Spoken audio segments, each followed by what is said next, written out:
can tell everyone I'm a darn disgrace. Drag my name all over the place. I don't care anymore.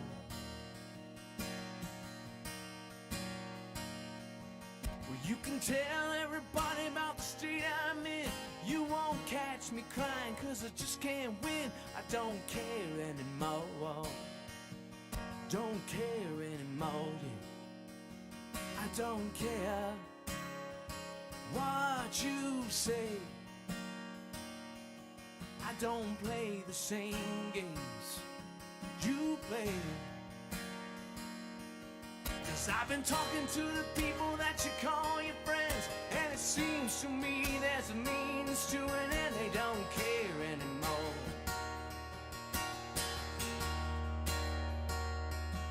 And as for me, I could sit here and bide my time. I got nothing to lose if I state my mind. I don't care anymore. I don't care no more. I don't care what you say. We never played by the same rules anyway. I won't be there anymore. Get out of my way, let me by. I got better things to do with my time. I don't care anymore. I don't care anymore. I don't care anymore. I don't care anymore. Well, I don't care now what you say, 'cause every day I'm feeling fine with myself. And I don't care now what you say.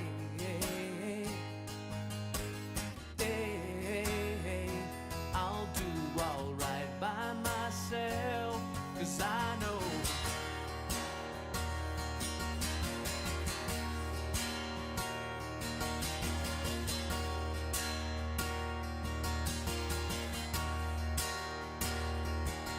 I remember all the times I tried so hard, and you laughed in my face 'cause you held the cards. I don't care anymore.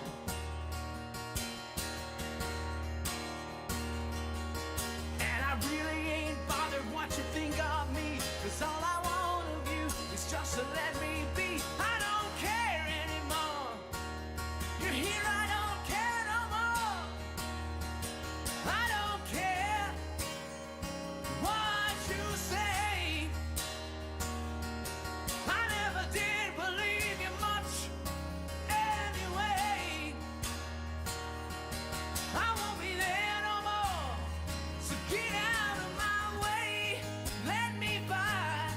I got better things to do with my time. I don't care anymore. You're here, I don't care anymore. I don't care no more. You listen, I don't care no more. No more. Oh,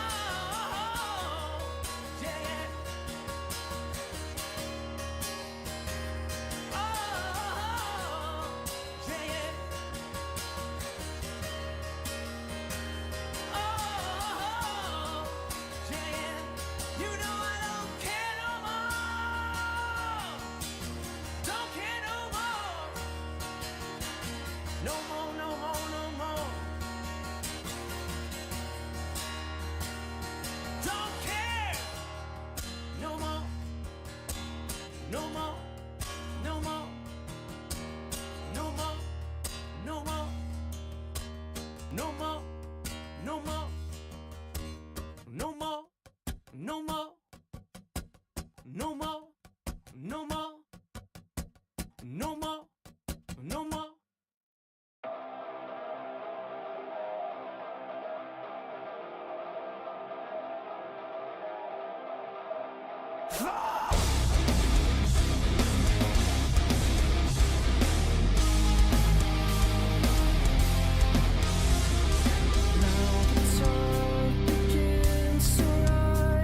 Save your breath, it's far from over.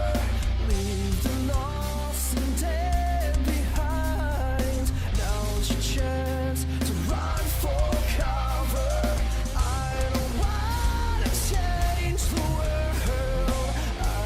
wanna leave it colder.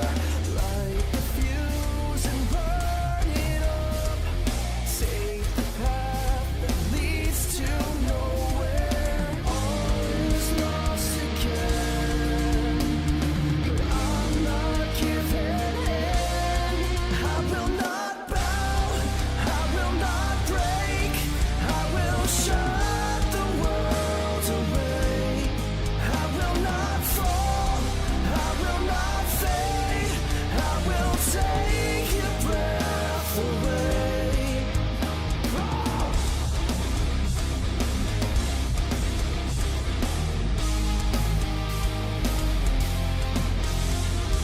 Watch the end, the dying eyes. Now the dark is taking over. Show me where forever die. Take the fall and run to heaven. All is lost again, but I'm not giving in. I will not bow, I will not break. I will shut the world away. I will not fall, I will not fade. I will take your breath away, and I'll survive. Paranoid, I have lost the will to change, and I am not proud, a cold-blooded fake, and I will shut the world away.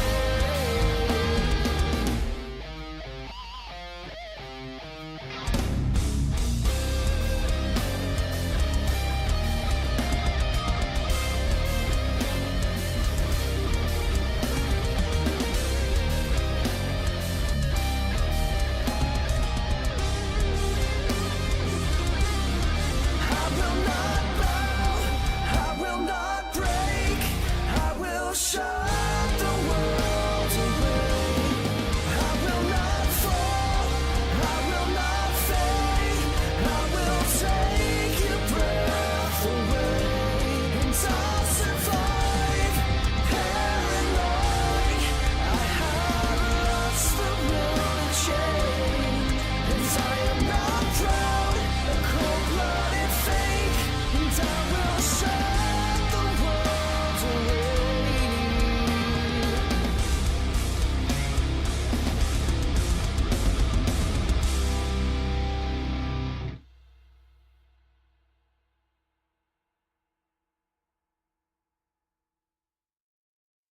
Yo, what's up, ladies and gentlemen? Oh, let's get TikTok caught up over here. All right, so here's the deal. We're gonna get into some dog fighting and some War Thunder. I believe there's drops going for War Thunder right now. So that's what we have our category set to. But first, we're gonna start out with this game called Judge Sim. I saw a video for this yesterday and was able to acquire the game. So we're gonna give this a shot. We're gonna fool around with this real quick. Things were worse than ever in Banana Republic, Somber Island Country. Anarchists roamed the streets. Corruption was running deeper due to economic costs. Blah blah blah blah blah. All right. All right. So, what? I am the law or new game? What? First of all, let's turn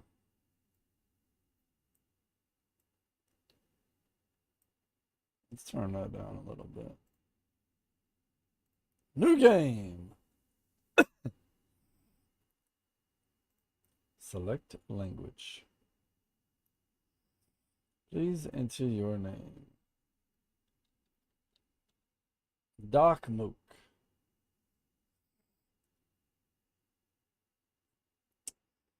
Welcome to the I Am the Law mode. There are 30 new cases in this mode. Decisions made in these lawsuits have no consequences, allowing you to decide as you wish. You are the law. The cases are designed for role-playing, featuring moral dilemmas and true case references. You earn $500 after each case. With this money, you can play blackjack and Wheel of Fortune. We recommend this game mode.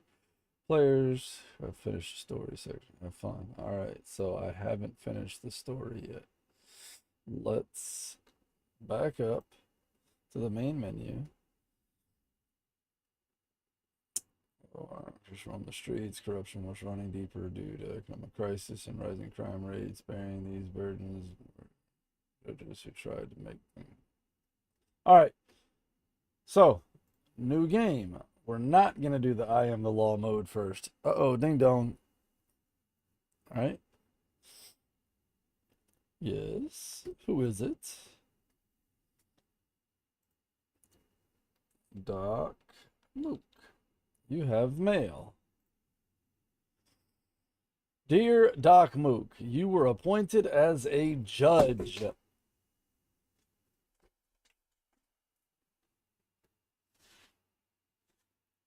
Alrighty then. I am a judge. And the music is still out of this world loud. The music is still insanely loud. We will fix that. If it continues to be so insanely loud. All right. All rise for the Honorable Judge Doc Mook. Week 1, Case 1. Let's see what this is. Your Honor, first of all, as the Ministry, we wish you success in your new position. We wanted to remind you of the details that are important. Hold on.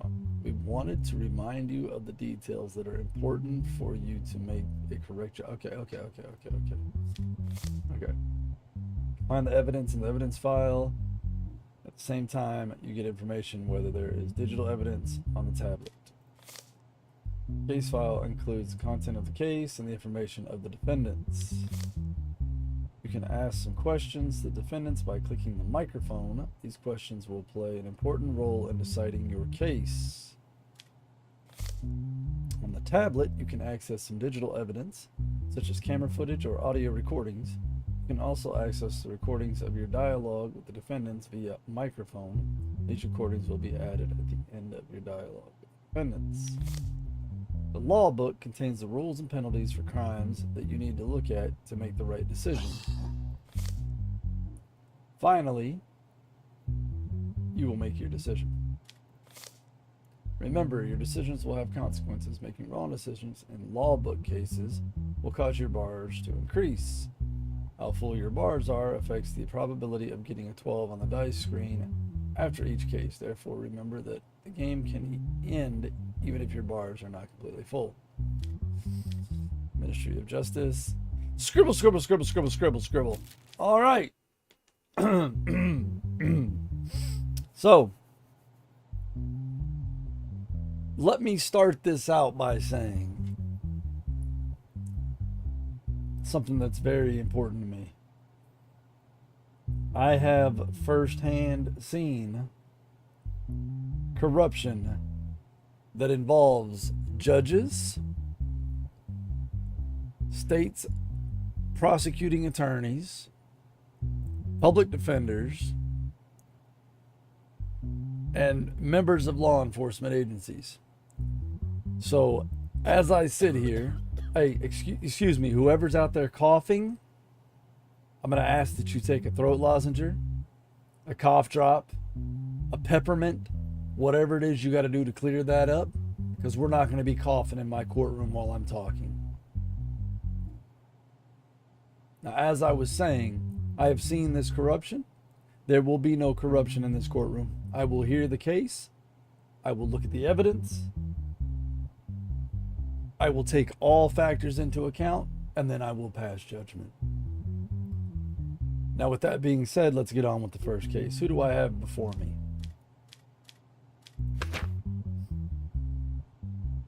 James Adley, a 26-year-old male.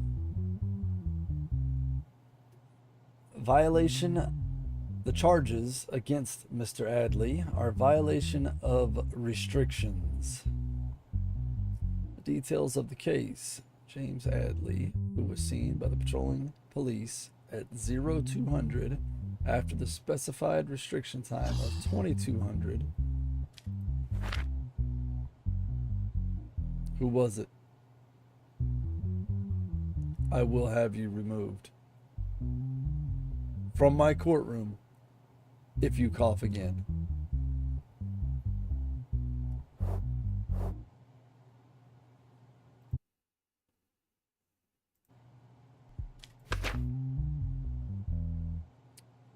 So this is a curfew violation, it appears. Was taken into custody on the grounds that he did not allow the criminal procedure to be applied. Statement from Mr. Adley was, it was around 1:50 a.m. This is 24-hour clock, so it was around 01:50, and I wasn't feeling well. At that moment, I forgot that there were restrictions, and I was just wandering around. I saw the police while they were on patrol and remembered that there were restrictions. Then I insisted on not being punished.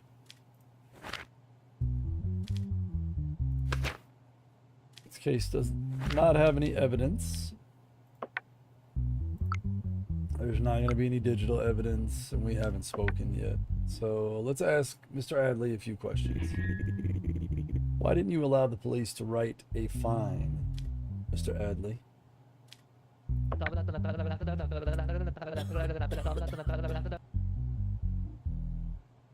Bailiff, if you could, please pay attention to who it is that continues to cough in my courtroom. Mr. Adley said because I thought I was right and they didn't give me a chance to explain, I didn't want it to come to this. In your statement, you said you didn't feel well during the night. Why didn't you call an ambulance? I can tell you why I didn't call an ambulance, because the cost of medical assistance here is astronomical, and he probably didn't have the money to call an ambulance for just feeling. Get out of my courtroom with your cough. GeForce Gaming Pro, hello, hello, what's up?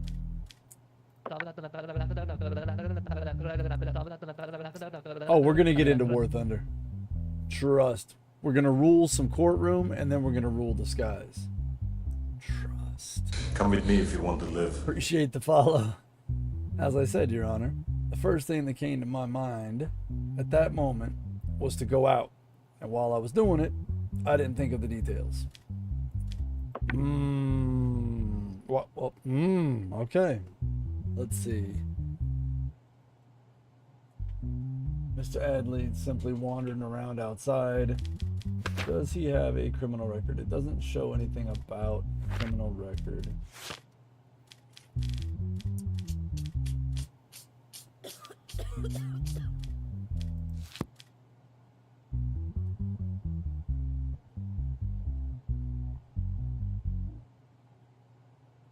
You have 172 quid from this. That's $172 donated to my channel, and no, I'm a variety streamer. There's a lot of games that I play, so yeah, there's a lot of games, and that is a goal that was set on the very first of the year, as well as my overall sub goal right here. I do a year long. Please, oh God, say you do customs. Custom what's? Dude was simply wandering around outside past curfew, doesn't have a criminal record. We will be getting some custom matches going, yeah. I got to get some more people in, more people added, more people interested. But I am grinding the tech tree, US tech tree. So,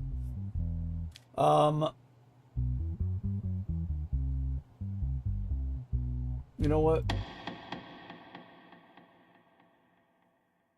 This is actually a waste of time. Mr. Adley, I'm gonna ask you to stand as I read the verdict. You know you made a mistake. You weren't feeling well. Next time law approaches you, let them do their job. They give you a simple fine, they give you a simple fine. But this time I'm gonna find you not guilty, you're free to go. Get out of my courtroom. Stop wasting my time with shit like this. Dude was just wandering around after hours. Oh, good gracious. He's 20-something years old. This is my house. And this is my family. Why do I have a cat? No. No, I'm not petting you. Get off my couch. Get off my couch. You look like you're on something. You look like she's been punching you in the mouth. I got $0. My mental health is fine. Go outside? Where am I going to go outside? Go to the bar? Oh, snap. I got max mental health, though. $20? I'm leaving this bar. I'm out of here. I don't have any money. Yeah, I'm broke. I haven't been paid yet. That was my first case as a judge. I have no money. All right, so we're going to end the day and go to bed. Bill passed. Convicts with a criminal record will now be given increased penalties. Alrighty then. Week 1, case 2. All right, next case. Who do I have before me? Axel Brendan, age 27, male, with a criminal record. Let's see. Possession, carrying drugs. A small amount of drugs were found on the person named Axel Brendan, who was subjected to an identity check by police in the evening as a result of his body search. As a result of the identity scan, it was seen that the person had been tried and acquitted twice before on charges of possessing or carrying drugs. Wait a minute. As a result of the subsequent investigations, no evidence was found that the person named Axel Brendan was involved in drug dealing. Axel Brendan's statement. I admit that I carry the substance, but I only use it in my own environment and when I am alone to calm my mind. I have not harmed anyone and never will. I will not use this substance from now on. What is the substance in question? Is the question.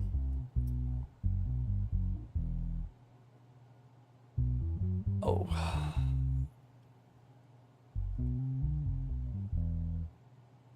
Items on Axel Brendan. As a result of the search, they found 5 milligrams of cocaine.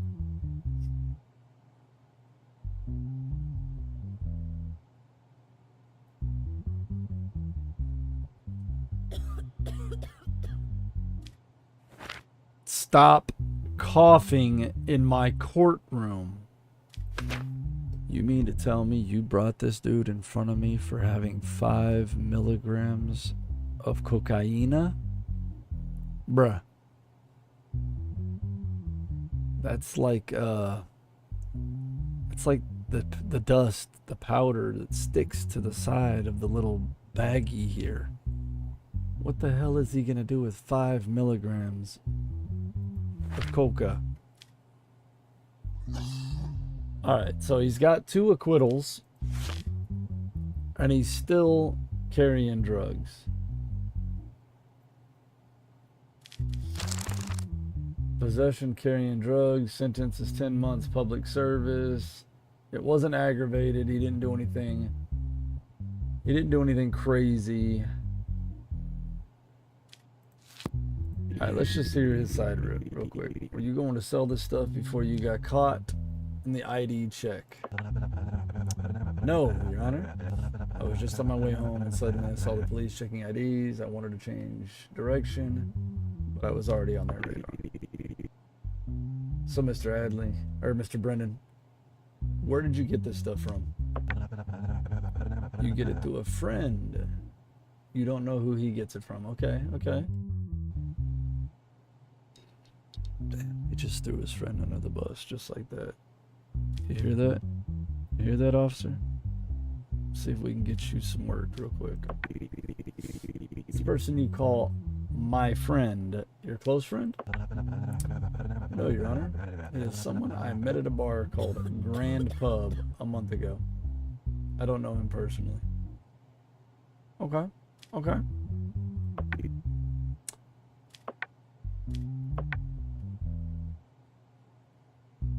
Alright, so you don't want to give up information. You've already been acquitted twice. So obviously this is the third time that you've been caught with narcotics on you.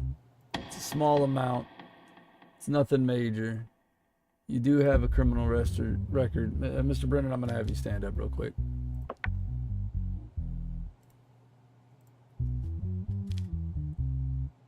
I'm going to find you guilty. You need to get this under control. I don't need to see you in my courtroom again for possessing cocaine. This is the third time. 2 strikes. This is your 3rd strike. You're out. I'm going to sentence you to 12 months of public service. Good luck to you, sir.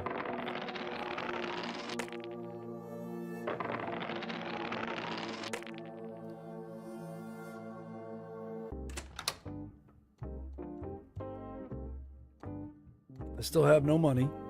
My family still look like absolute psychos sitting here on the couch. And this cat. Shut up! I don't like you! Get off my couch.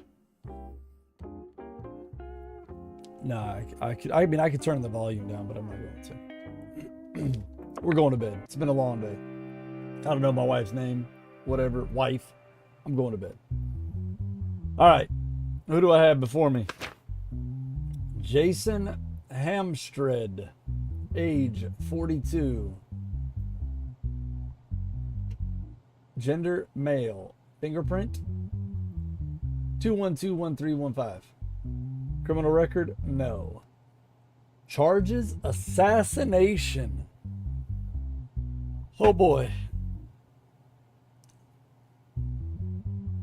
During the night, Freddie Colse, CEO of Glenswick, was found dead in the trunk of his car during a routine patrol by the car park security. It has been determined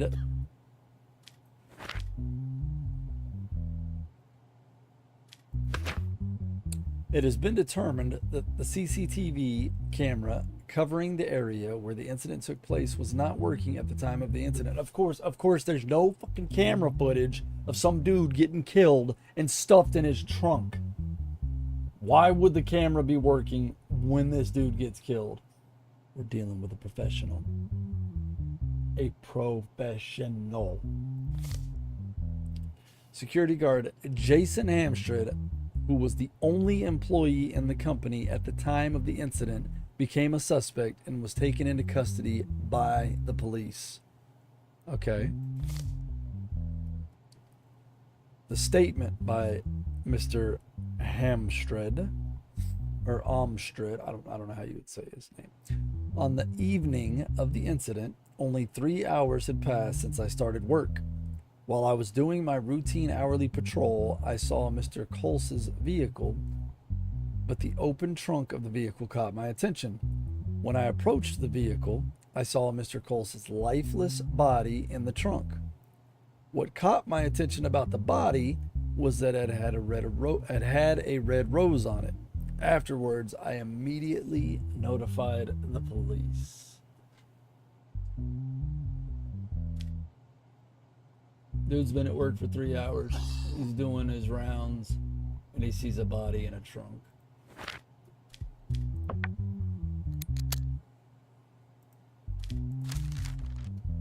Your Honor, a lot of evidence is lost as a result of anarchist attacks on our state. In order to ensure the security of the evidence in the cases, we will deliver the evidence to you in a device we call Cryptex. We designed the passwords on this device so that only you can solve them. And remember, If you try to open it 3 times before the green light turns on, the cryptics will destroy the evidence. Well, so now I gotta solve puzzles to look at evidence.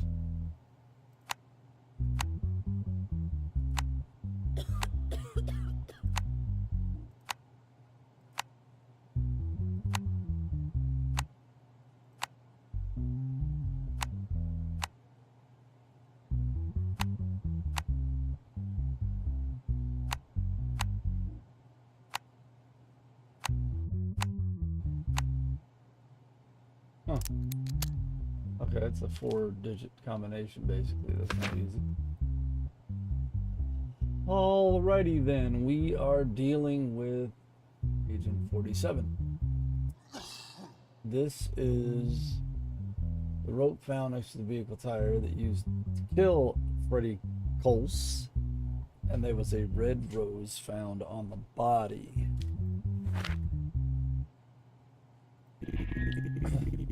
How do you think the killer entered the car park undetected without an ID card? Mr. Umstrad. Can't find any answers to that, Your Honor. The doors have never been used in the system since I started my shift. It's weird word usage, but okay, I understand. Did you have a problem with the CEO of the company, Freddie Coles? Did you know him well? Glennswick is a really big company. I know them by name. I started 3 months ago. I only interviewed with the recruitment department, and I had no problems with him.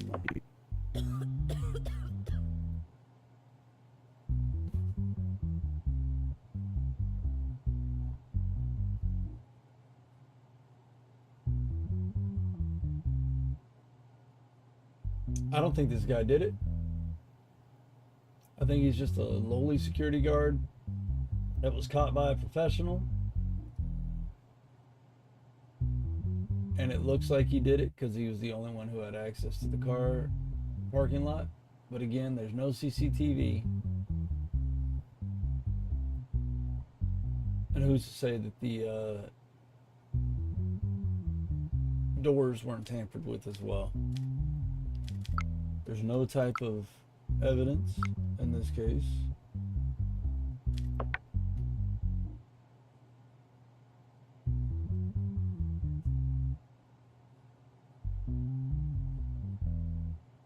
There's nothing. You're innocent until proven guilty. So, Mr. Hamstred, I believe that you were just in the wrong place at the wrong time, and you saw a horrible scene that's probably going to haunt you for a while. You're free to go. You're dismissed. Not guilty.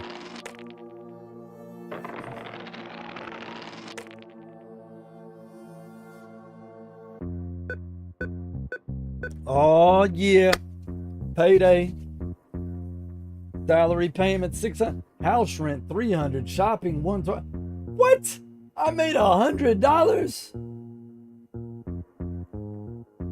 That's it? Oh man, y'all crazy. Give me my money. Give me my money. I'm taking my money home. There's my son. What's wrong with you? Get off my fucking couch. Get off my couch. What do you want? What is this? Your daughter asks you for $100.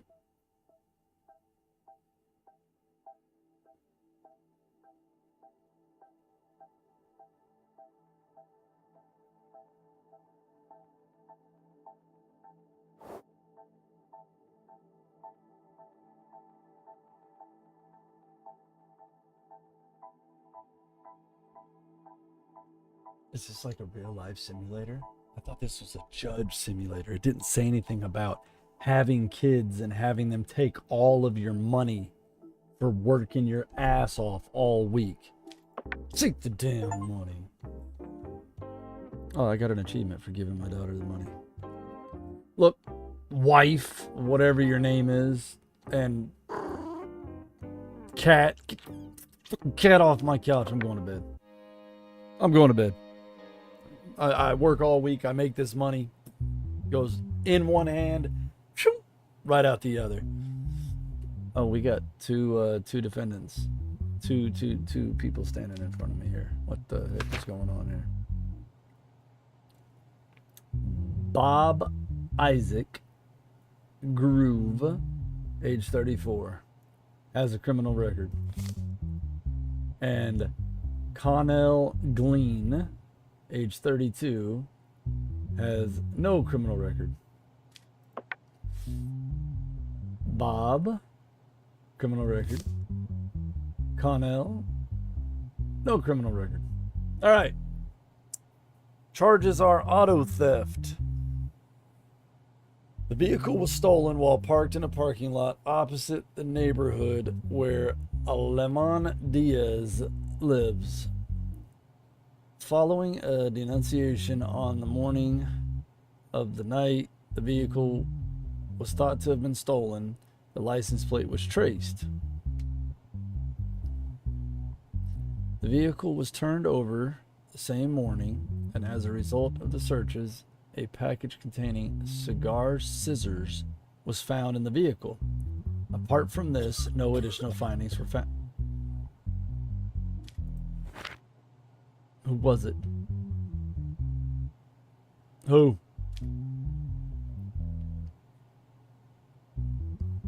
I think it's you. That looks like a little old lady with a little old lady cough. Get out of my courtroom. Get, Hey. Shut up. No additional findings were found. Okay. Details. As a result of the identity check, the person inside the vehicle was determined to be Bob Isaac Groove, nicknamed Big, known as a former car thief. Ooh. Hi, Big Bob. You are known as a former car thief. Okay. Aleman Diaz. We went to our summer house in Counting Village with my car for 2 days as a family over the weekend. At the end of the second day, I think I forgot to lock my car because I was tired from the road. There is a possibility that the person who stole it also took advantage of this. On the morning, okay, this is Bob Isaac Groove, aka Big's statement. On the morning of the day the car was thought to have been stolen, a longtime friend of mine, Connell Glean, called me and said he had urgent business. He asked me to take his package to a place called Party Time. I thought it was urgent, so I went quickly to Connell Glean's house. Connell gave me a car key and a piece of paper with the address of the place where I was to take this package. So I drove off with the car. Soon I got pulled over and found out the car was stolen. Upon the statement, Connell Glean was found at his home and brought to the police station for questioning. Connell Glean's statement is, I do not accept any of the accusations against me. I don't know anything. Okay, so Bob's saying that he got a call from his buddy Connell. Connell said, hey, I need this done quick. Come over here, use my car, take it. He gave a story. Connell says, I don't know what he's talking about. Okay. Let's see what we got here.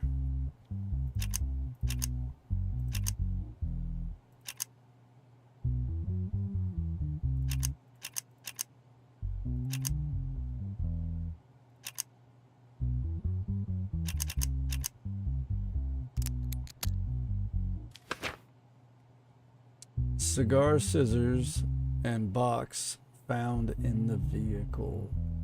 Fingerprint number from the evidence. There is digital evidence on the tablet. Okay. So there are fingerprints on the box for the cigar cutter. 212314. Whose fingerprints is that?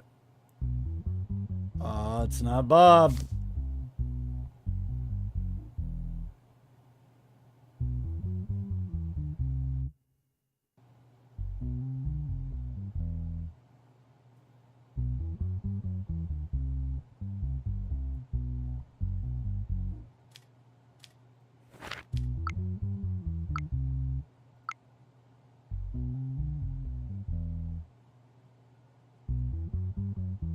CCTV footage of the scene of the incident.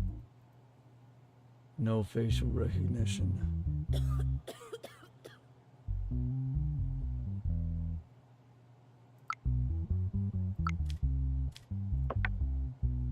Look at the profile of these two individuals. A significantly larger individual known as Big, and then a smaller individual whose fingerprints are on an item inside the vehicle. I do believe that they would at least make. All right, let's ask some questions here. Asking Bob here. Where were you the night the car was stolen? That night, I was sitting at a place called Pepe's with my girlfriend. Before it was too late at night, I dropped her off at her house and went to my home. I fell asleep shortly after. In the morning, I woke up to Connell's call. Still asking Bob, when was your last conversation with Connell Glean? It had been almost 6 months since we last spoke to Connell, and I was very surprised that he called after all this time. Also, it's been a long time since I left these jobs. I am now in a regular life and a regular relationship. I am not guilty. All right, speaking to Connell now. When did you meet with Bob Isaac Groove? I have known Bob for over 20 years, and he is a dear friend. Mr. Groove says you gave him a stolen vehicle, delivered a package, and asked him to take it wherever he wanted. Is this true? This has nothing to do with me. The last time I met Bob was 6 months ago. Bob has slandered me.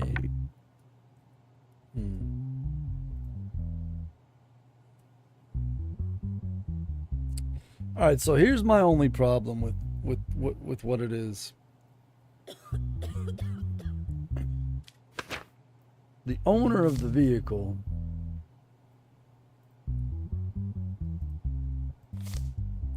clearly said he thinks he forgot to lock his car. So it's not technically Grand Theft Auto.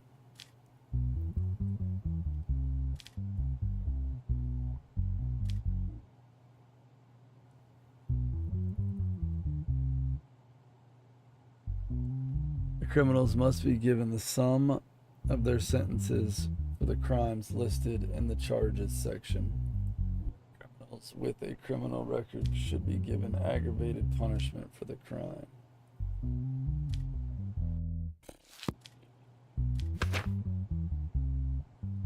I truly believe that Bob is innocent. I believe that Bob did not know he was driving a stolen vehicle. I do, however, believe that Connell Glean stole the vehicle. Now, I'm not sure. I don't think it gives me a joyriding.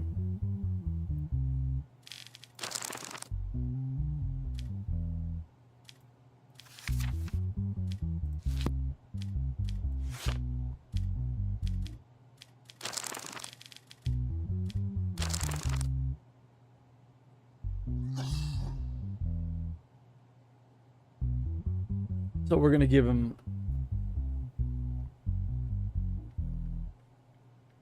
2 years in jail.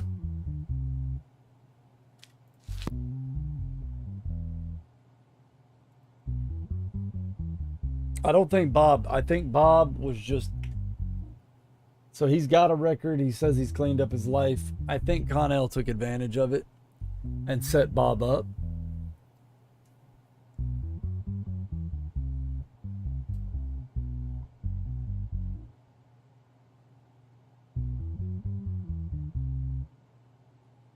He says he hasn't seen him in 6 months, but he was in the car.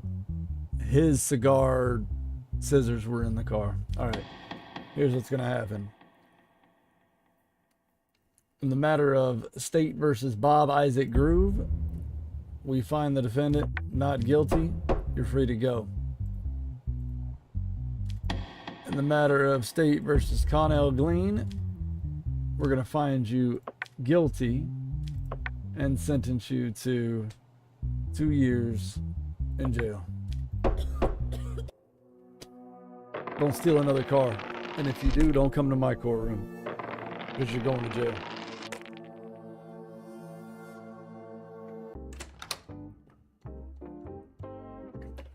Alright, nobody needs any money that I don't have. My empty wallet, psycho family, cat still on my couch. Oh, and it's all too real. This is a life simulator. I'm out of here. I'm out of here. I'm out of here. Y'all have fun.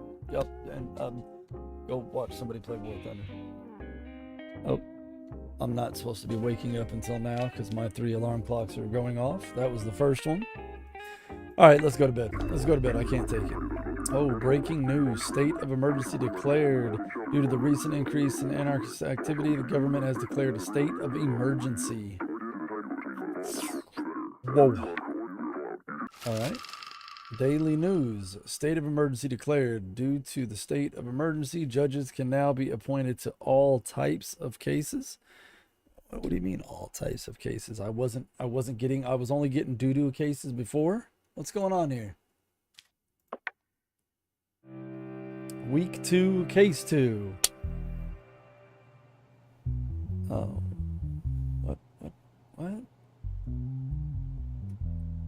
Diaz Robin, Clara Robin, Ezekiel Robin, and Ben Robin. All right, so this is a whole family of Robins. Are we in the hood? All right, let's see what's going on. Case subject, the situation of who will take the custody of 12-year-old Ezekiel Robin and his sister, 9-year-old Clara Robin. Defendant is Ben Robin. Plaintiff is Diaz Robin. Ben Robin and Diaz Robin recently divorced. The custody case was filed by Diaz Robin, the mother of the children, for the custody of their children, Ezekiel Robin and Clara Robin. As a result of divorce, the mother has a certain amount of alimony that she demands from the father. Okay.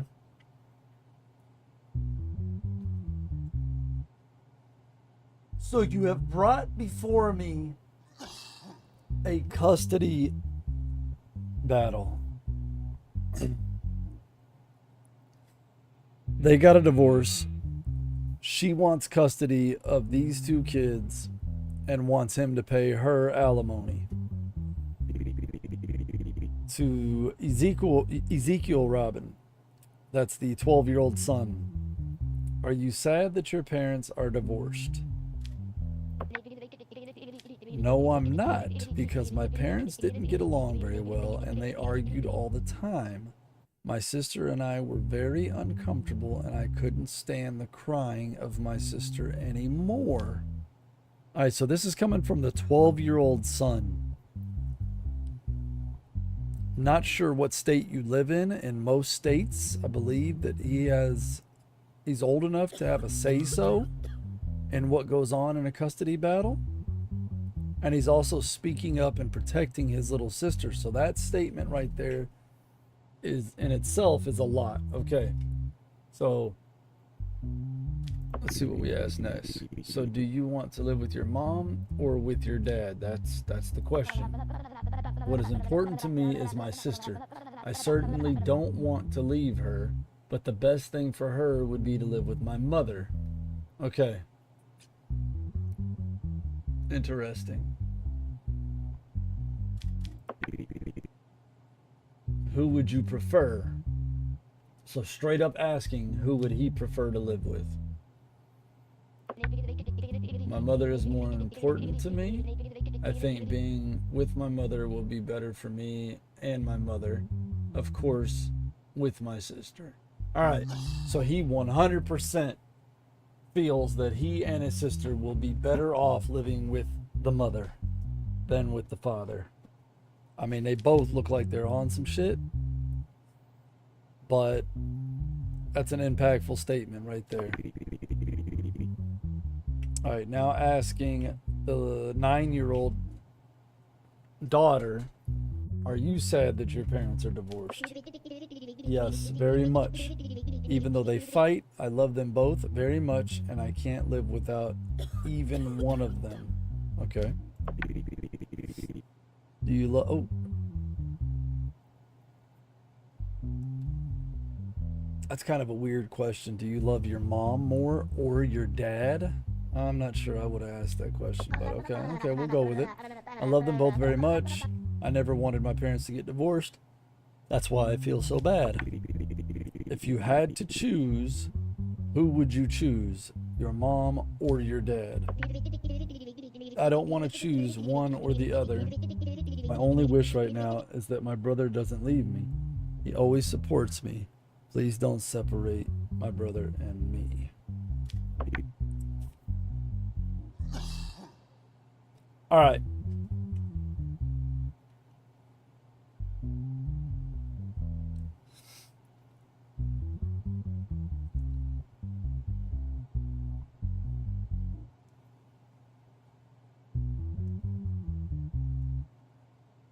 So, ideally, honestly, in a normal situation, I'd probably say they go home together. They go home together. He raises a young man. She raises a young woman. They figure out co-parenting, whatever. They work that out. That'll be. If you have to have a case down the road because he's, there for visitation, whatever. But clearly, both of the kids do not want to be separated, and the older child has stated that it is in the best interest of both children to live with the mother. I don't get to talk to the parents at all, and there's not any type of evidence in this case. Ben, sorry, bro.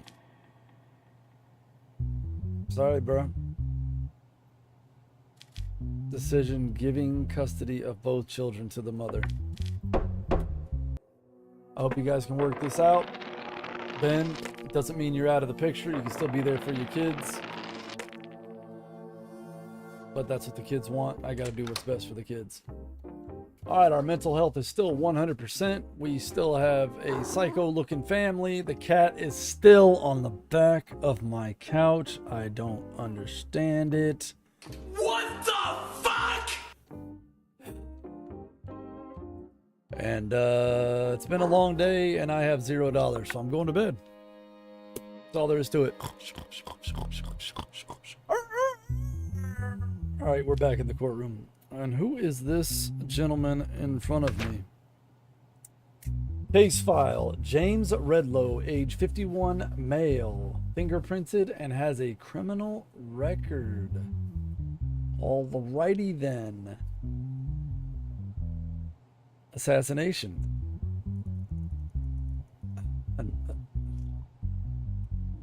In the morning, a person named Amanda Sylvia, who was jogging in a forested area near the highway, came across the lifeless body of a person named Francis Crims while jogging.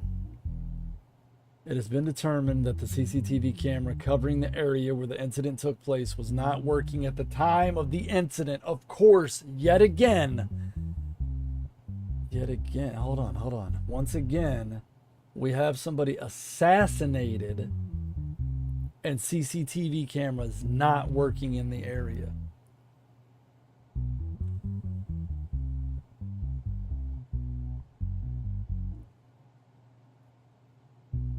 Let me guess.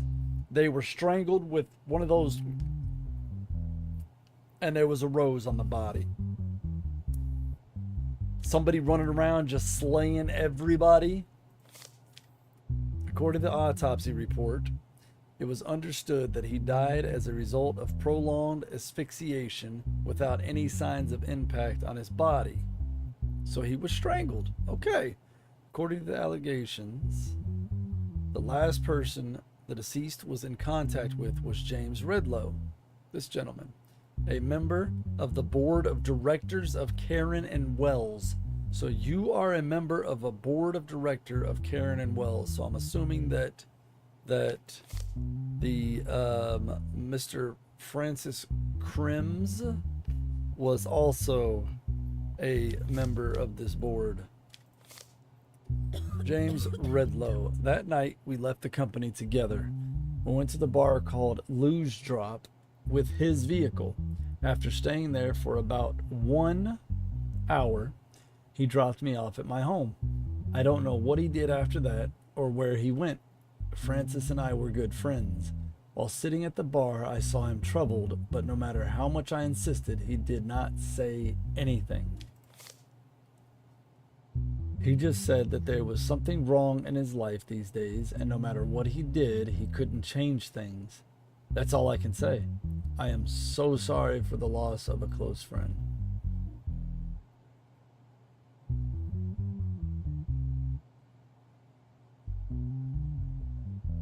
So sorry for the loss of a close friend.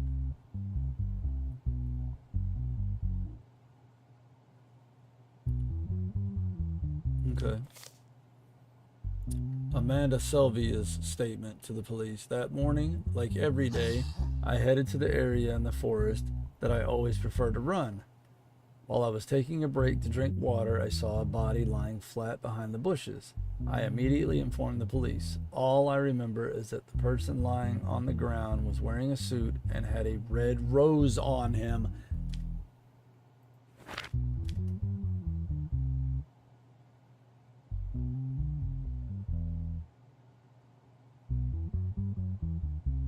We're not even going to ask any questions yet. We're going to take a look at the evidence here. What in the world is this? Okay, so Among Us style.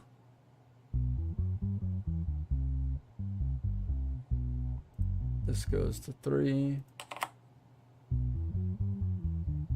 This goes to the bottom. Stop coughing in my courtroom. This goes to 2. This goes to top. And this goes to here. Boom. Green light. Let's see the evidence. All right. Agent 47 is in our game.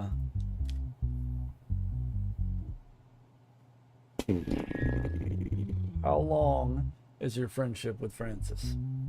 We've been working in the same company for about 4 years, but we have had a close friendship for the last 2 years. Was there anyone in the company who did not like Francis Crims or had threatened him recently?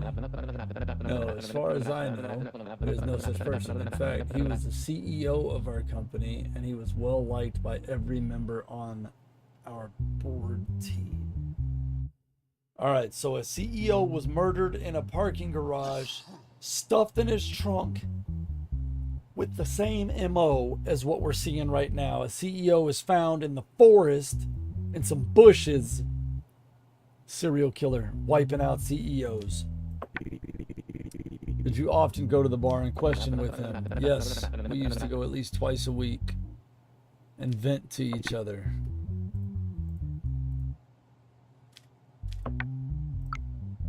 There's no digital evidence.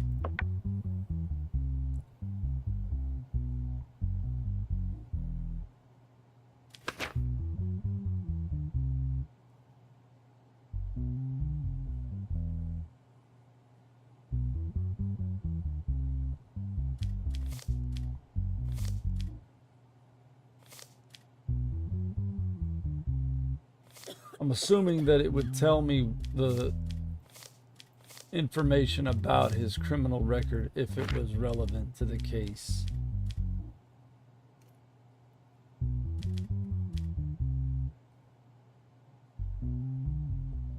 I don't think he did it.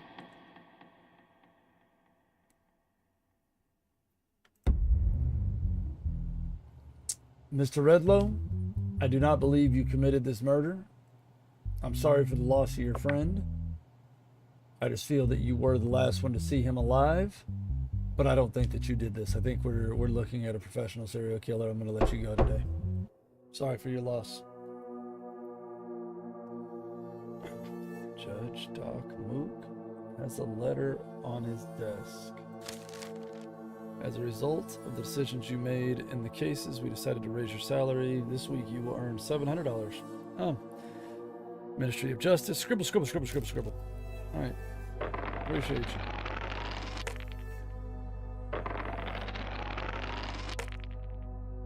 All right. I have not been assassinated, and I have not been arrested. All right. $700 coming my way. Let's go. Bills or rent, shopping, and bills leave me with $200. Now give me my money.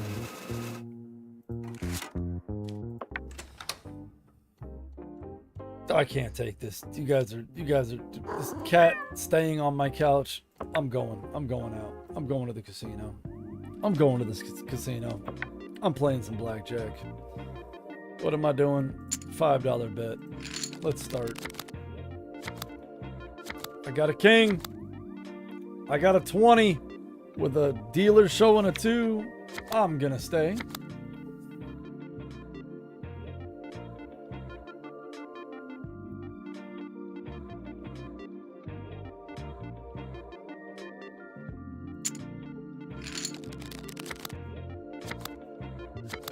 I got a queen. I got an 8. Shit.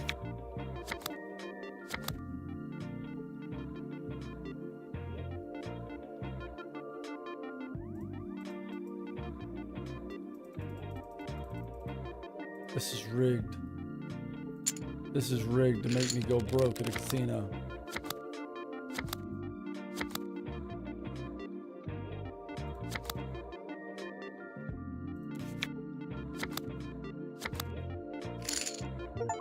I won! I want a hand! I want a hand! I'm down. What am I down? 45? I gotta get my money back. Jack. 8. Stay. No way. Push. Okay. We're gonna run that back. 55. Let it ride. Queen 10 showing. A 3.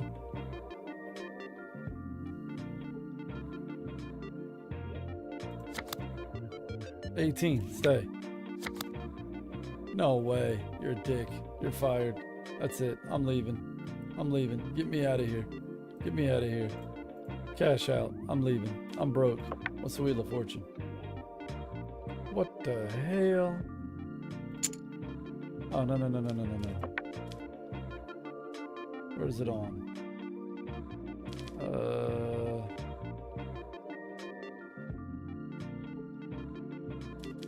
A watermelon?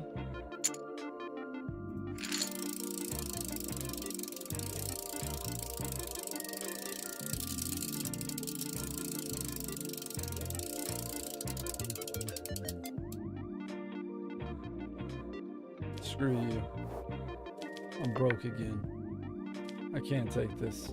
I'm going home. I lost all my money. Don't look at me like that. It's not my fault. Get the cat off my couch. Fucking cat off my couch! Going to bed. I can't take this. Week 3, case 1. 2 defendants. Alrighty then. Eldon Duncan, age 30, with a criminal record. And Arthur Darrell, age 29, with no criminal record. Threat, malicious wounding. That's the charges. The details of the case are: the incident occurred in the evening at the home of Eldon Duncan. So we are at this gentleman's home. The person named Arthur Darrell, who caused the injury, fled immediately after the incident. An arrest warrant has been issued for Arthur Darrell as a result of the report of the person named Eldon Duncan. Okay. In the search initiated by the police as a result of the tip-off, it was determined that Arthur Darrell was hiding in his sister's house and was captured by the police in the evening and brought to the police station for questioning. So Eldon Duncan's statement is: a month ago, I borrowed some money from Arthur Darrell. He kept calling me and telling me that my debt was doubled and increasing day by day. I told him many times that I had not yet received payment from my workplace and that I would pay my debt when I received it. Despite this, he never stopped calling and harassing me, and after a while, he started following me home. Alrighty then. Although I reported the situation to the police many times, I did not receive a positive response. As I finally left my workplace and arrived at my house, I saw Arthur Darrell behind me. I noticed that he was holding a knife in his hand. He pointed the knife at me and asked me to be quiet and go to my apartment with him. I couldn't react because I was afraid. Then we went to my apartment. After entering the house, he started rummaging through my house and looking for money. When he couldn't find money, he stabbed me in the leg. Then he quickly fled the apartment. Then I took my cell phone and asked for help from the police.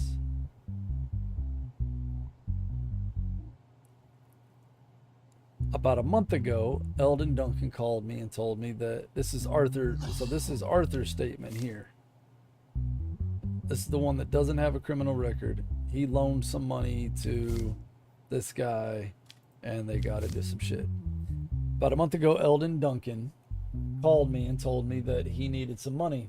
Although I was in a difficult situation myself, I gave him the money he asked for and explained the situation to him. He said he would pay me the money as soon as possible. Since he did not respond after a month, I couldn't stand it and called him and told him that he had to pay his debt. He told me that he would pay the debt if I came to his house on the date and time he said. When I went to his house, he told me that the money was in his apartment and that we should go up to the apartment. When we got home, he asked me to sit down and said he would come back soon. Then he stood in front of me with a knife and started making threats to me. I told him that he had to pay his debt no matter what. Then he swung the knife towards me. At that moment, I made a move to defend myself, and the knife was stuck in Eldon's leg. Afterwards, I took the knife and ran to my sister's house because I was afraid.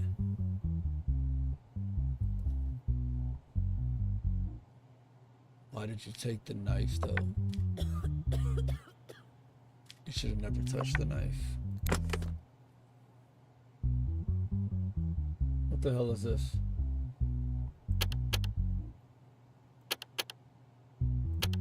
Hello? Oh.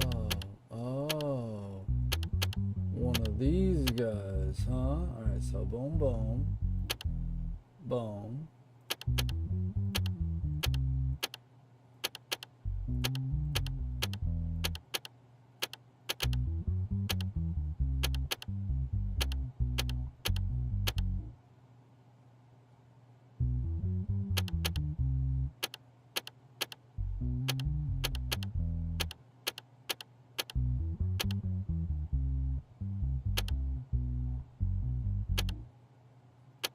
Genius. Friggin' genius. Alright, what's the evidence?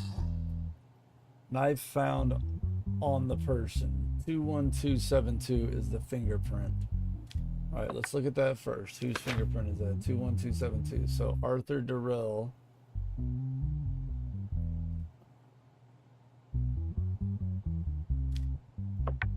Okay. Telephone conversation dialogue between Eldon Duncan and Arthur Durrell. Arthur says, "When are you going to give me my money back?" Eldon says, "Give me some more time, please. I will return as soon as possible." Arthur says, "I've waited long enough. I can't wait any longer. If you don't pay by tomorrow, at the latest, I'm not responsible for what happens." Calm down. I'm saying I'll pay. If you don't pay by tomorrow, I'll kill you. All right, so Arthur has now threatened Eldon. Arthur threatens Eldon.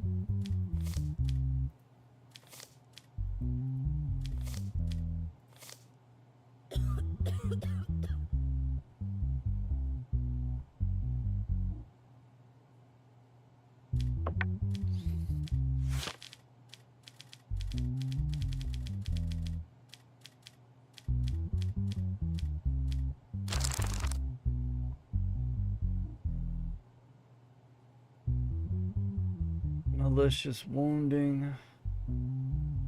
8 years in jail.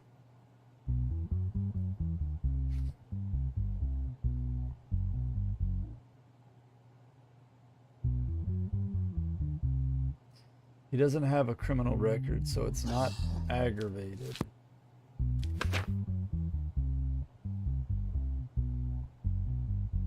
by the game standards, he doesn't have a criminal record, so it's not aggravated.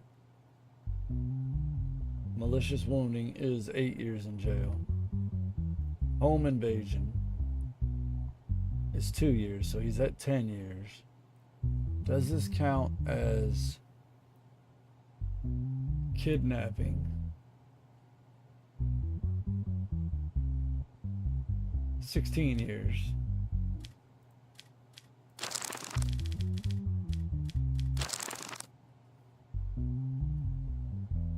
$18 years.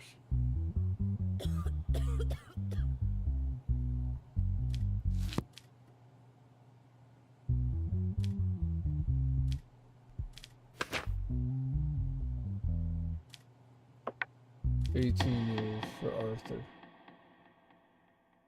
Eldon Duncan, you're free to go. Arthur, you're going away, bro. I'm giving you 18 years in jail. You're not stabbing people in the leg because they can't pay you their money back. That's just not how we roll around here. Not in my courtroom. You're going to jail for 18 years. You threatened to kill the man. We have the recording. You went to his home. You took him into his home by knife point, which in my eyes is aggravated, but you don't have a criminal record. So the state's eyes, it's not aggravated. You rummaged through his shit and then you stabbed him in the leg. So you invaded his home. You threatened him. You stabbed him. It's a wrap, bro. 18 years. Get out of my courtroom. Get out of here.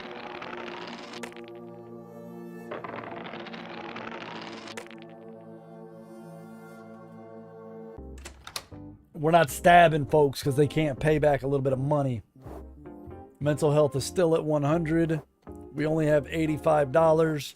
I'm going to bed. We're not going to the casino. We're not going to the bar. Bill passed. Criminals who are not mentally well will be sent for treatment instead of punishment.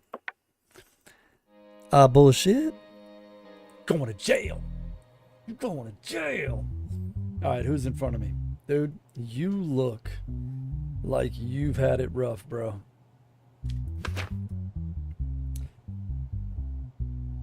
Howard's Roast. 25 years old. Bruh, you've had it rough. You have no criminal record. Mental health test is positive. Why can't it just say sane or insane? What does this mean? What is positive? What does it mean? What is a positive test? Does that mean he's positive for a mental health issue? Or does that mean that his mental health test came back good, positive? Now that people in the courtroom have me coughing. Oh, hold on, we got to deal with a bitch real quick. Over here on Twitch chat. You try to evade a ban, come back with another link, and you're banned again. Get a life. All right, let's see what's going on. Willful damage to public property. Details of the case. The incident was discovered by citizens using the benches belonging to Trentauer Municipality. Okay, and an investigation was launched following complaints. CCTV footage was examined in detail, and the person involved was identified as Howard's Roast. As a solution, a new bench was placed in front of Trentauer Town Hall, and they started to wait. Howard's Roast sat down on a bench at noon and took a sharp object out of his pocket. He was detained by police officers at the same time. First of all, I didn't know it was a crime to do this. The reason I did it is that I unintentionally picked up a bad habit and it turned into an addiction. I can't control it anymore. But as I said, I didn't know it was a crime to do it.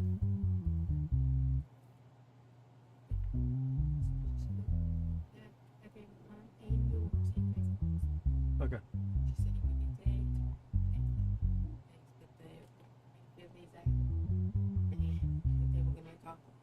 Okay. All right. So he has an addiction with, it appears, carving up park benches. And he didn't know that it was against the law. All right, let's look at the evidence. Let's look at the evidence in the case.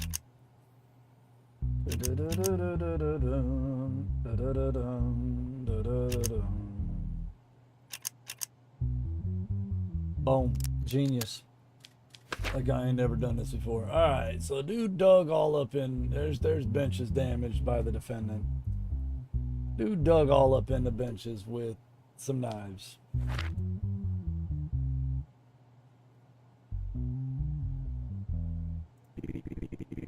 Let's assume you didn't know that what you did was a crime. Did you also not know that it is citizens who use these benches and seats?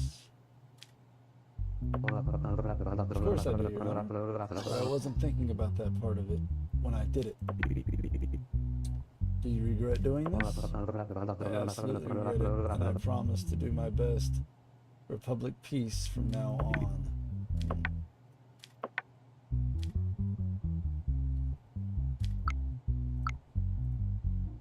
I mean, it clearly was him. The dude's got mental issues.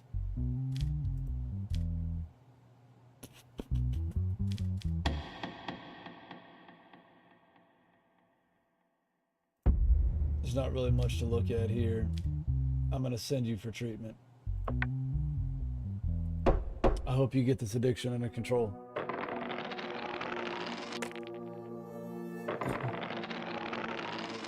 And you don't go carving up park benches in my town ever again.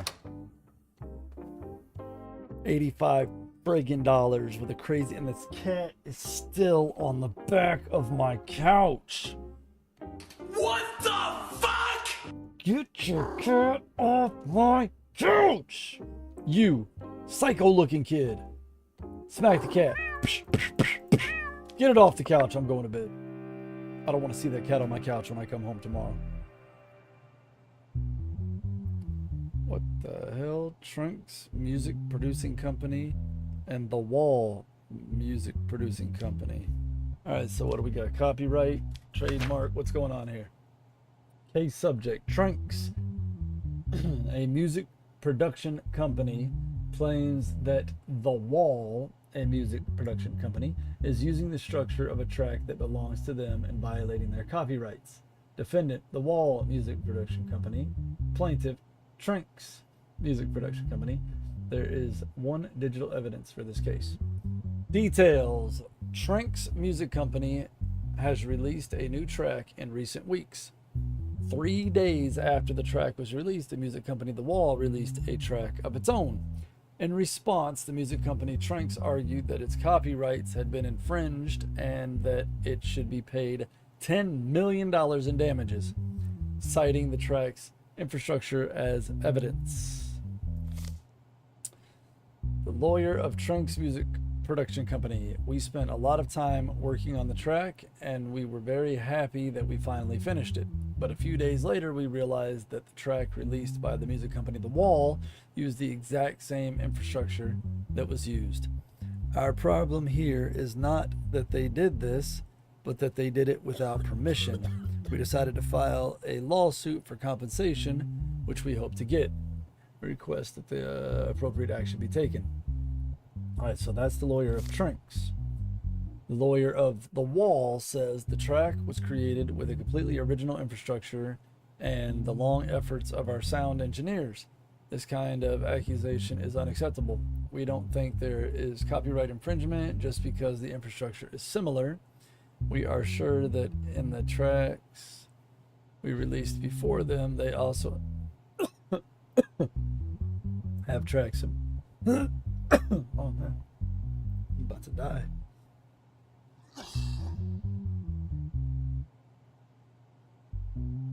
Yo. All right, whoever's out there coughing every single day in my courtroom and now got me coughing, you're going to jail for life. 25 to life. Find them. We are sure that in the tracks we released before them, they also have tracks that are similar to our infrastructure. We do not want to be victimized by this situation, and we request that necessary action be taken. Okay. What do I have here? I got some digital evidence. All right, the music released by Trank's Music Production Company.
Man, they ain't copyright shit. Get this out of here. Get the fuck out of here. As a result of decisions you made in the cases, we decided to raise your salary. This week you will earn $800. Yeah, they didn't copyright that shit. Get out of here. Get out of here. That was a completely different song. Get out of here. Best of luck to both of you. I should have $300 to withdraw, right? Credit options. Are you telling me I could have taken a loan the whole time? Holy shit balls. Give me my money. I'm not taking out no loans.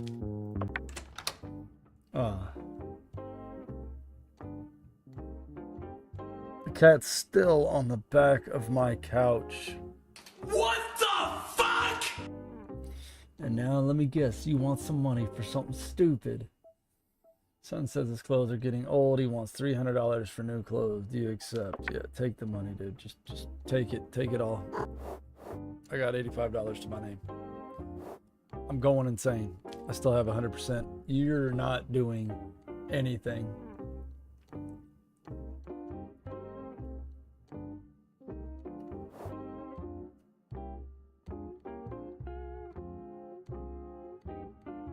Trading or using tobacco? I don't give a fuck, Keisha. I'm not using tobacco.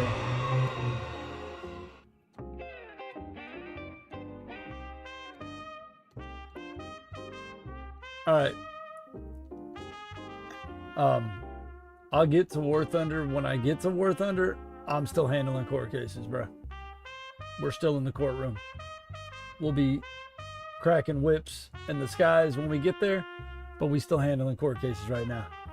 Why are you trying to scare me? That's not nice. That's rude. I'm going to bed. All right, now I got to try to sleep after that scare. I got people jumping out of TVs trying to kill me, and I got to try to sleep now. Holy snap, we got some big old cases. These are some big old executives. Oh man, what's the case we're up against right here? Case subject. Joel Mueller sues the Sony for damages for the suicide of his daughter. Oh shit. Oh, diagnosis, major depression, Oh, damn. All right, details.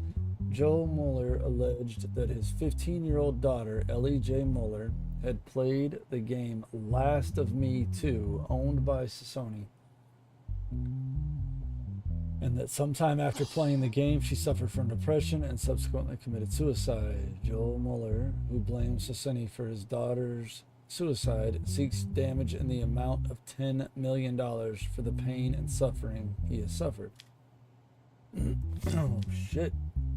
In addition, the plaintiff Joel Mueller requests that the game be removed from sale. Rice Burke, one of the company's lawyers, is representing Sony in the case. After playing this game, this is his statement about his daughter. My daughter shut herself in her room. She never spoke to us. She hardly ate or slept.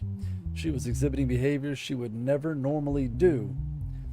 So we took her to the hospital, and she was diagnosed with major depression. About 2 weeks later, her mother came home from work and found her unconscious on her bed, having a box of antidepressants.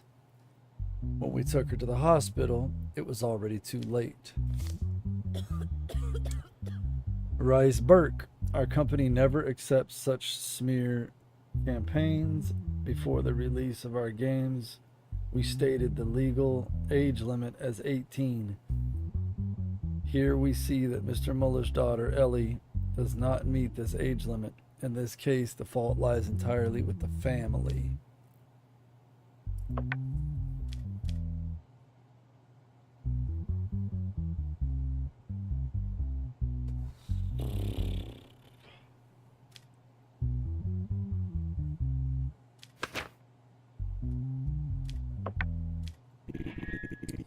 Mr. Mueller, your daughter does not meet the legal age limit for the game. Do you think you are at fault in this matter?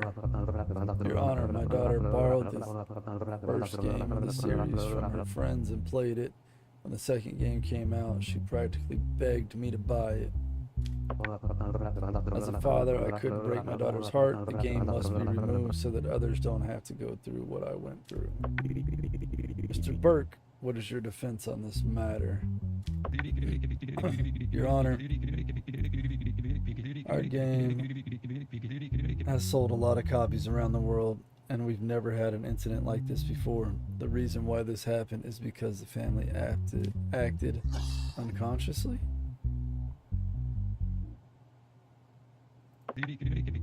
Moreover, there is no evidence that it was our game that caused their daughter's illness. We think they are using us to cover up the family problems.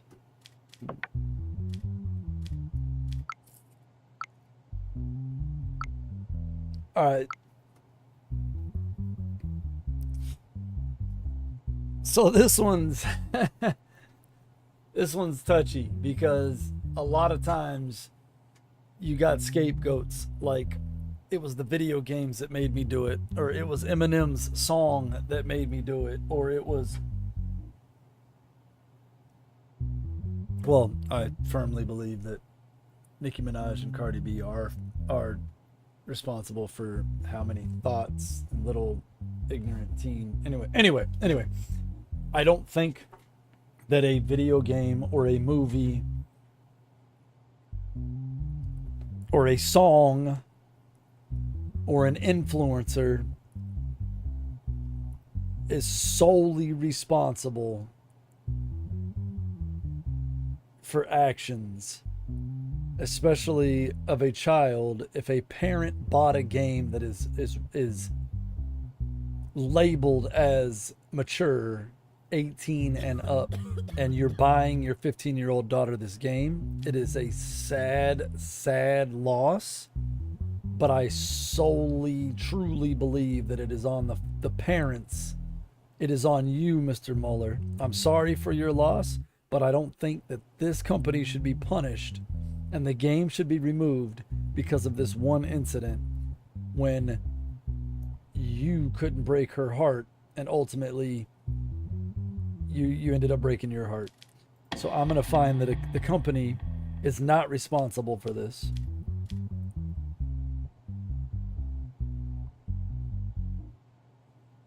I'm not going to remove the game from sale. And I'm going to reject your compensation claim. Get out of my courtroom. I'm sorry for your loss. That's just bad parenting, and it's unfortunate that a young life was lost in that case. I am still broke because my kids keep taking all my money, and my wife ain't doing shit but sitting on the couch with a stupid cat. Get off my cat! Poke the cat. Get up and run. Get up and run. I'm gonna keep irritating you until you get off my fucking couch. I'm going to bed. I'm going to bed. Oh shit. Members of the Sicilia cartel were caught smuggling drugs across the border. Now we're about to get some straight up cartel shit. Yeah. Oh boy. We're offering you $500 to release Jeremy Alder and Mike Byrne. This money will make your job easier, and we will ensure that you are not affected by the decision you make. Who? Jeremy Alder and Mike Byrne? Jeremy Alder and Mike Byrne. All right. Has a criminal record and is insane. Has a criminal record and is insane. Drug trafficking, taking part in organized criminal activities. The pickup truck in which Jeremy Alder and Mike Byrne were traveling was stopped during a police stop. As a result of the searches, a large number of drugs and weapons were seized from the vehicle used by Jeremy Alder and Mike Byrne. Son of a bitch. As a result of the identity check, the investigation, it was understood that Jeremy Alder and Mike Byrne were members of the Sicilia cartel. I'm gonna get murdered for this one. I can feel it in my nuggets. I don't deny that we were transporting drugs. It was our duty to get them across the border. But in the course of that duty, the mafia, in collaboration with our cartel, apparently sold us out. If we are going to jail, we will reveal their identities one by one. Mike Byrne states, hold on. That was Jeremy Alder. Mike Byrne states it was at least 5 times bigger than our previous deliveries. The risk was as great as the return, but the mafia executives who had made a deal with our cartel told us that they would eliminate the risk, that they were cooperating with the police, and that the shipment would be successful. All they wanted was the necessary shares of the shipments. But now I realize that they were working behind our backs.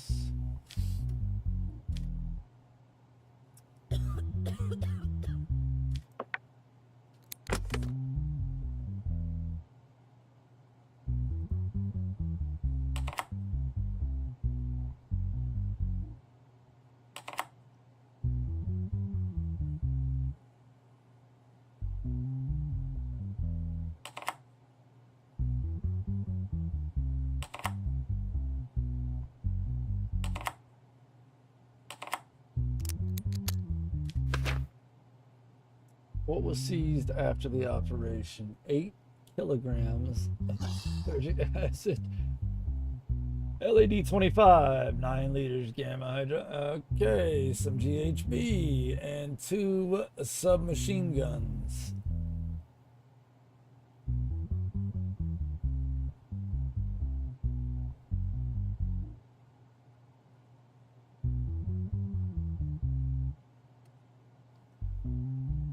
That's a lot of special sauce and a lot of pew pew.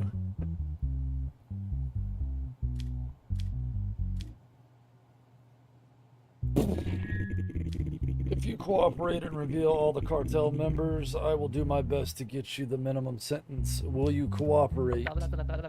No, I don't think so. Alright, Jeremy Alder says no.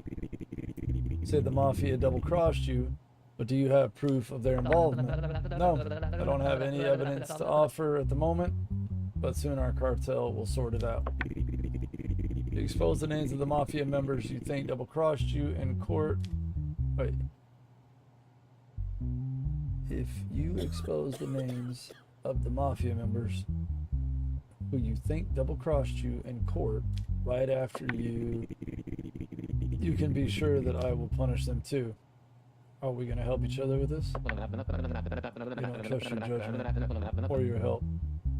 We don't need anyone. Our cartel will sort this out.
24 years and $750,000.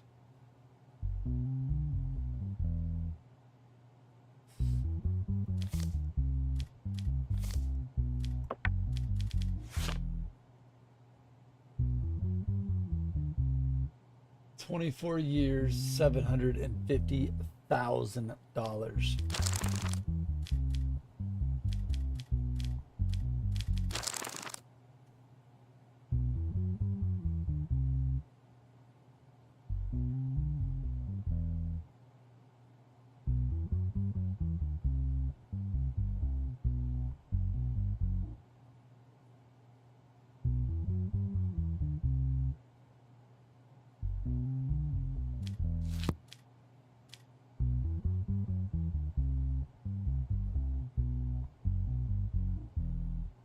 I feel like I'm about to get assassinated, ladies and gentlemen. I mean, combined, we're looking at 48 years and $750,000.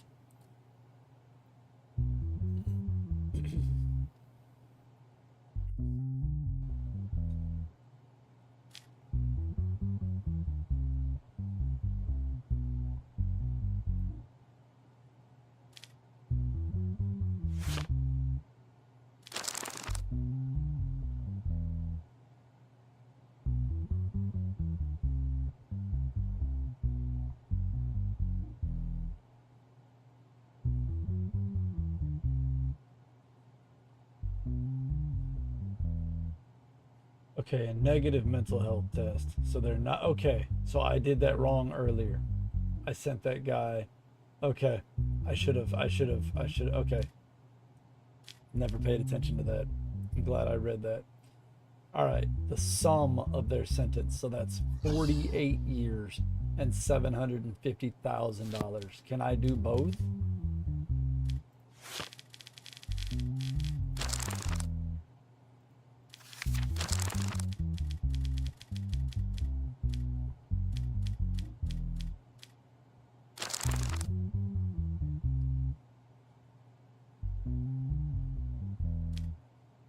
$48 years and $750,000. As far as Jeremy Alder goes, you are guilty. 750000 and jail 48 years. You're going to jail. Mike Byrne.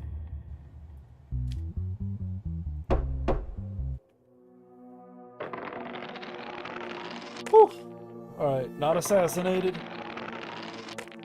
not arrested. I'm sorry, family. I had to do the right thing. You keep putting the cat on my couch, so whatever happens, happens. I'm going to bed. Get the cat off my couch! She does not look happy to be here. How you doing, ma'am? Good morning. Welcome to my courtroom. This is Sophia Banza. 29-year-old female. She has no criminal record, and she is mentally competent. Charges of fraud. Recently, Denise Ayak Nick Tick Tick Tick wanted to have sexual intercourse with Sophia Banza, whom he thought was a prostitute in exchange for money. In the telephone conversation, Sophia Banza requested a certain amount of money and to deposit it into her account.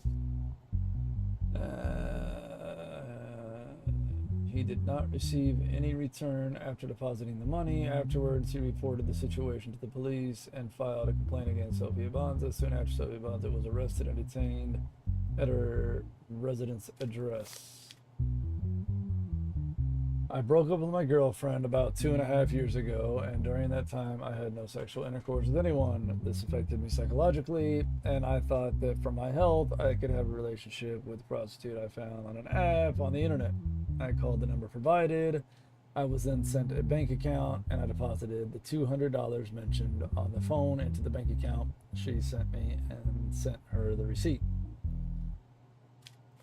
Idiot. Then I realized that they had blocked my phone number. I tried to reach them for quite a while, but couldn't.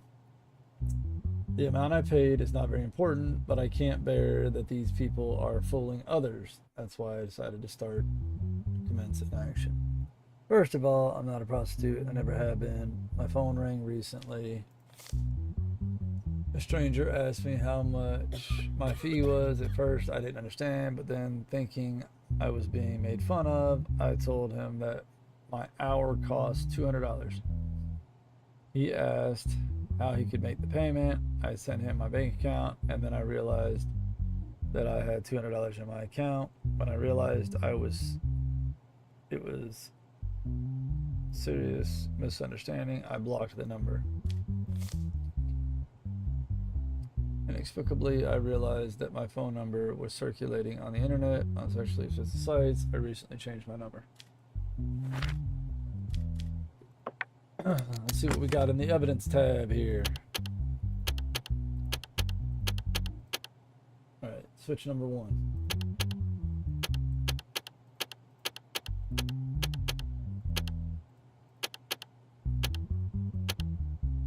All right, so boom, boom. Boom, boom, boom, boom, boom.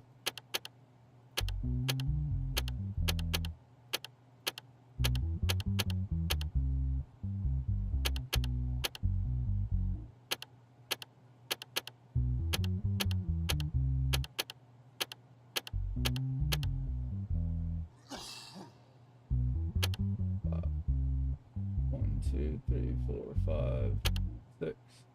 1, 2, 3, 4, 5, 6, 7, 8. Done. Didn't have to memorize shit because I'm a beast. Amount $200 from no. The receipts for the money sent by okay. Telephone call dialogue between hello. Something about the hi. What is your fee? $200 per hour, $500 per night. Which one do you want? Oh. An hour, please. How do I make the payment? I will send you a bank account and you can deposit the fee there. Okay, I'll get back to you after the deposit. See you. See you later. Liar! You are fraudulent. Fraud. Any digital evidence? None needed. We actually have. So let's do cyber crimes? No. Organized crime, financial crimes, fraud, that's tax evasion. Fraud, that's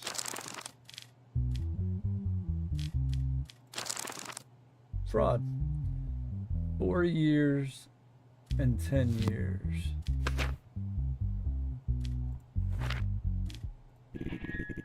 Why didn't you tell the person who called your phone that you were not a prostitute? Like I said, at the beginning, I thought he was making fun of me. After you realized it was serious, why didn't you send the money back? I tried to send it through the account number on the receipt. I was sent and it didn't work. I thought I would send it somehow later. Forget about it. Yeah, you're full of shit. I saw the conversation. You're going to jail for 4 years. Sorry about your luck, ma'am.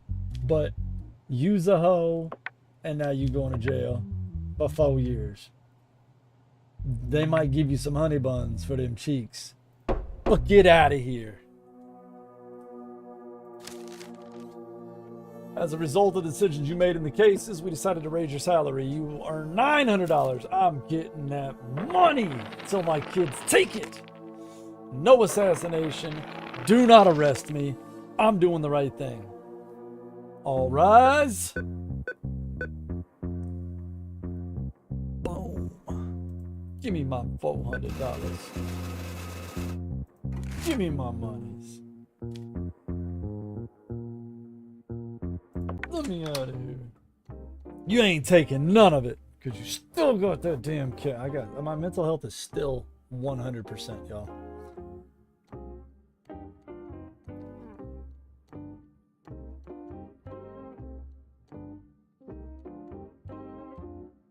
And there's still a cat on my couch. I'm going to bed. I'm not even talking to the family. I'm going to bed. I'm not going to the bar. I'm not going to the casino. I'm not going anywhere. This guy looks like he's part of the mafia cartel stuff. Ahmad El Ayman, 26-year-old male, has no criminal record and is mentally competent. He is charged with human trafficking. Bruh. Don't make me sick to my stomach, or I will throw you in jail for the rest of your life. Trust me when I tell you that. Late at night, while the police were inspecting at the border of the city of Kioros, a person named Ahmad El Ayman did not comply with the stop warning and tried to bypass. Police officers pursued the vehicle driven by Ahmad, who fled from the police stop. As a result of a long chase, the person who entered a gas station, got out of the vehicle, and tried to escape on foot was caught and detained by the police. After a while, a large number of foreign nationals were detected in the vehicle. I am aware that it is dangerous and forbidden for me to do this work, but I am unemployed and penniless for a very long time. Hey, appreciate the lurk, Nielsen. So I had to do it. The work and the process was very difficult for me, and I was so nervous that when I saw the police officers, I panicked and tried to run away. It was all to show my family that I could earn some money. I am aware of my guilt. I accept it, and I am very sorry. There's digital evidence in this case. Facial recognition was done. Traffic camera footage with the vehicle carrying it. Okay. So, I mean, he openly admits that what he did was wrong.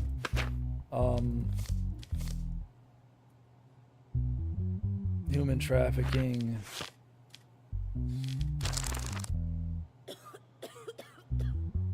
Eight years in jail.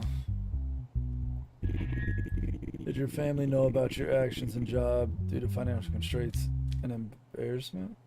No, Your Honor. I haven't been doing this for a long time. I needed money urgently, and I want to do this because it's a fast money business. Why didn't you want to or couldn't get a regular job? I tried, but the conditions of the jobs I worked were very difficult, and employers usually did not hire me because I was inexperienced. So I felt I had to prove myself to my family.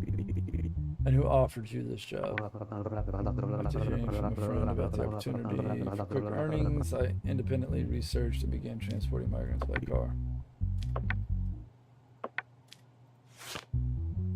Human trafficking, no criminal record, 8 years in jail. 8 years in jail. Don't be smuggling people in. You're going to jail. That's all there is to it. 8 years.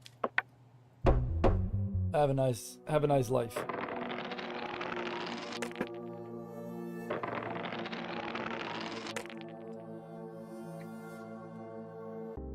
Don't be trafficking people.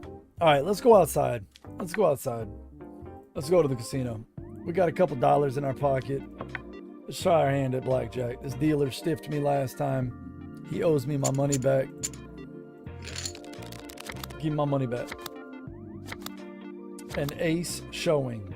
Are you serious?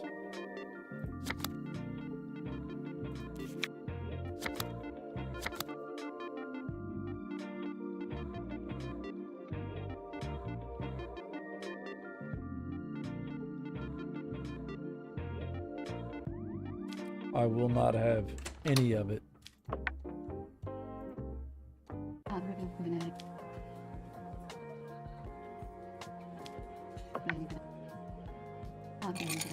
Give me a whiskey.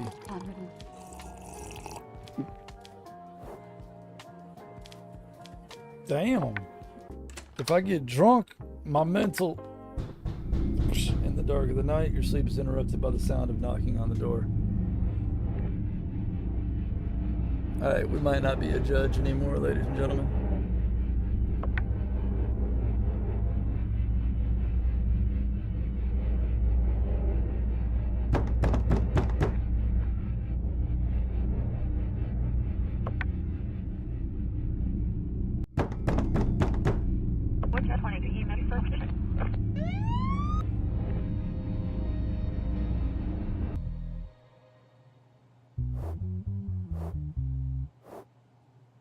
Possibility of arrest is 45%. Possibility of being assassinated.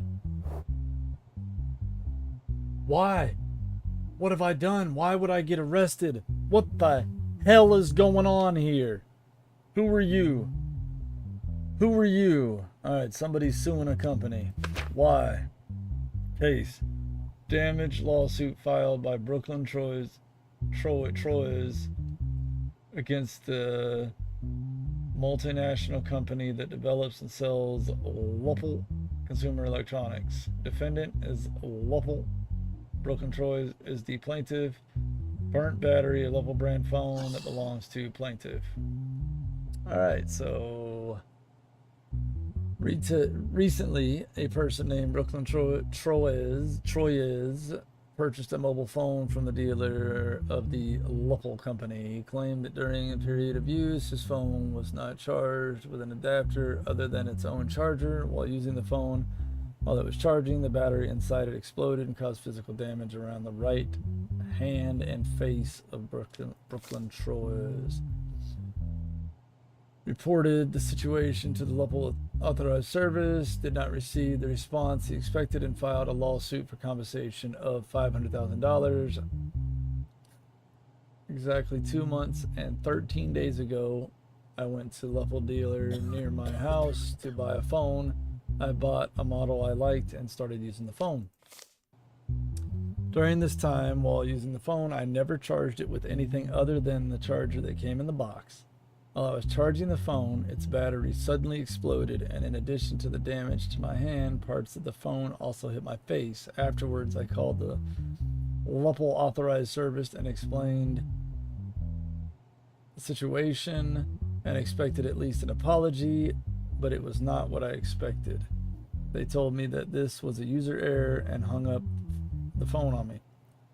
So I filed a lawsuit to demand my rights. Mika Bell, we definitely do not hold ourselves responsible for the incident. Our products have been subjected to dozens of tests, and our engineers have reported that it is not possible to give such a reaction when charged with the current adapter or a more powerful adapter. We believe this incident occurred as a result of a transaction that the consumer did not report and is an action designed to tarnish our brand. Phone conversation between Brooklyn Troyes and Tiffany. I'm Tiffany. Can I ask for your name so I can help you better? Brooklyn Troyes. My name is Brooklyn Troyes. The phone I bought from dealer about 2.5 months ago exploded in my hand. Can you explain how this happens? I'm sorry, did you say the battery explode? Yes, even though I only used the adapter and charging cable that came in the box. That's not possible, Miss Brooklyn. I think it's your fault. It cannot be from us. Is there anything else I can help you with? What do you mean it is not possible? It happened. Am I lying? Unfortunately, I cannot help you. Have a nice day. Conversation is concluded.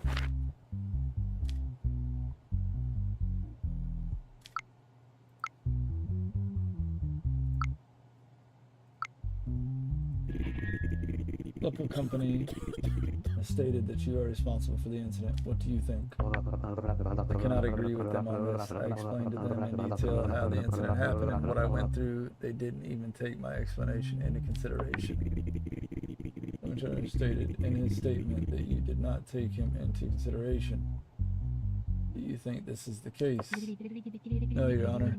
We are a reputable company with high customer satisfaction. We just didn't think his statements were true because we put our products through dozens of tests.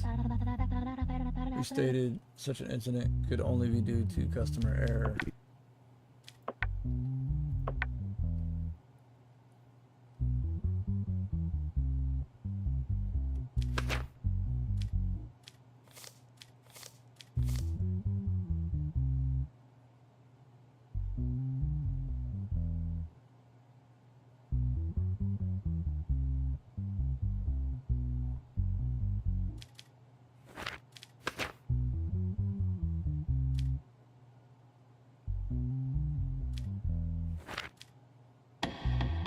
The way they didn't attempt to help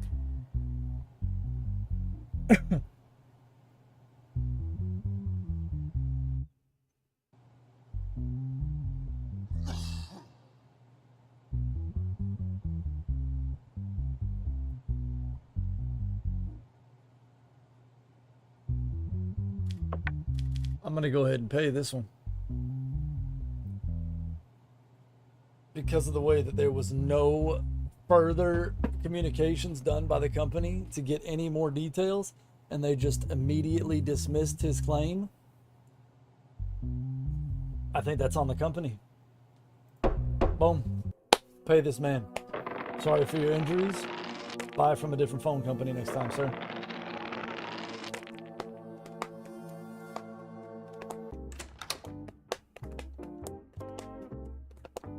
All right, guys, I'm going to let you sit here and look at my... Oh, you guys can't barely even see the cat, and you can't see... I didn't even realize that. Hold on. Look at this. This is what I look at every time I come home. This is the family that I'm looking at. Like, what the hell? All right, we're about to go to an ad break that I cannot pause on Twitch, so I'm going to send you guys over to Be Right Back real quick. TikTok, you guys are going to look at a page that tells you where to come watch me on Twitch if you want to come check it out, even though TikTok is acting a fool because I'm not using tobacco, bro. I'm using a vape. Fuck out of here. I'm going to run to the bathroom real quick. I'll be right back. You guys enjoy some clips. We'll be right back.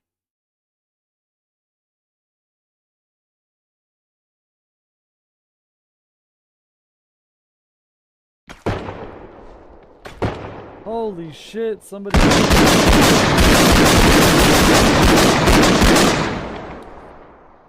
I cannot hear a fucking thing, you guys.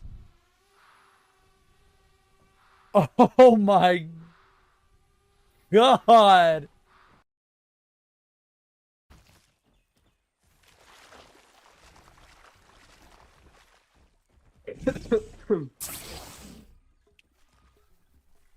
I just spit in his eyes and ran away. That was my body he was feeding. Oh shit! Oh my God!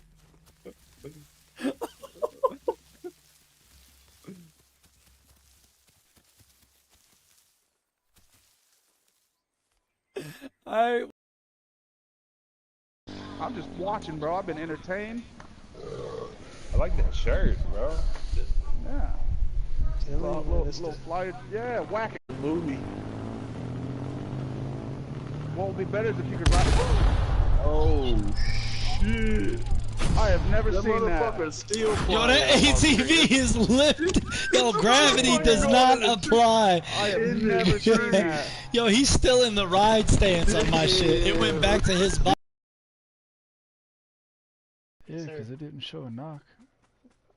So he was shooting at a dead body. Kinda want to push this. Oh my dude, this bot just ran right through me. Clip that. Clip it. You good? Yeah, I'm good. He ran through me. Alright, let's go. Let's go. Let's go. We're going the wrong... Oh, alright, whatever, guy. I'm pushing the way we're supposed to because the storm's about to come. Storm's not even near us. It's on its way, man.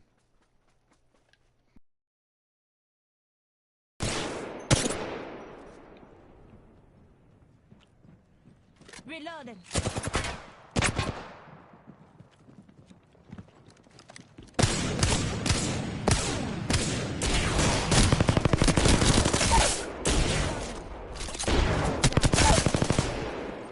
Reloading. Another enemy down. Reloading. Knock down the whole squad. Don't worry. Permanent ban to that account. Now I gotta go check and see what game it was that this person killed me. Wow. Permanent ban. What a no talent fuck. I knew it was coming. Adios, muchacho. Adios, muchacho. Fucking bomb.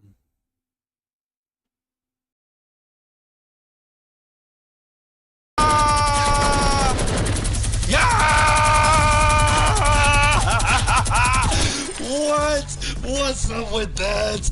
That's what I'm talking about. Yo. I love it when the old PlayStation clips pop up when we go to our Be Right Back screen. When I was broadcasting from my PS4.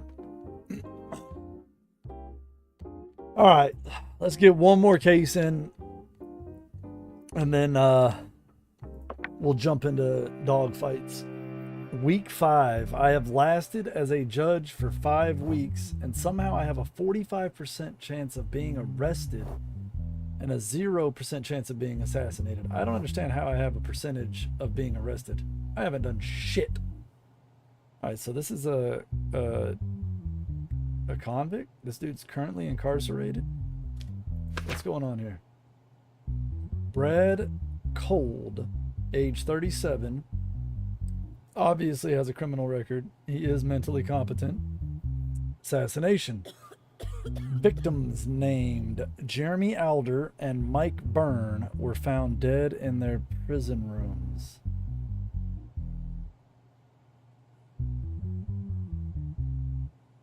I may have sent them to jail for 48 years. It was determined that the security cameras of the floor where the incident took place were not working at the time of the incident. The person named Brad Cold, who stayed in the same room with the victims, was brought to the police station to take his statement. I only spent 2 days with them. I didn't have any problems or fights. Like me, they spoke very little. Why would I want to kill them? If I were to do this, I wouldn't be in a cell where there is... Wait. If I were to do this, I wouldn't be in a cell where there is room making me a suspect. I have paid and am paying the penalty for my crimes. I am not guilty in this incident. The reason I'm here is theft. I've never killed anyone in my life. The night they died, I slept before them, even though I heard a few voices during the night. I thought they were delirious as usual.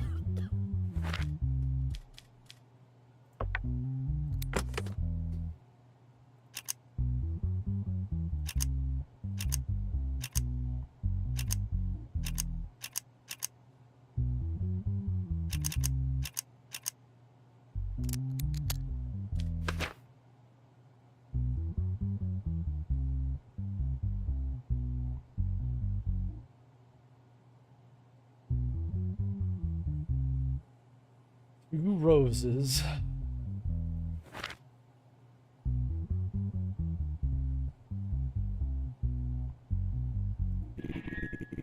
Read your statement. Although it makes sense, you are the only eyewitness at the scene. How can you explain this? It's one of the prisons where prisoners are killed the most, and it is often unknown who did it. Don't you think it's possible that the guards had a hand in this? You said you heard voices that night. Why didn't you get up and look? The first night I couldn't sleep until the morning because of their delirium. I woke up and looked at them every time they were delirious, but they seemed very calm. My sleep has been disturbed for the last 2 nights. I thought it was one of those nights they were talking about as usual, and I didn't feel the need to wake up and look.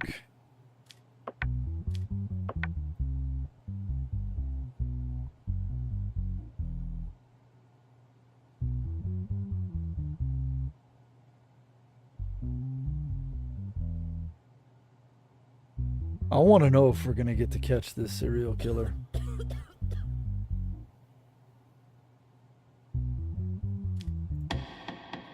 This guy's not guilty of murdering anybody.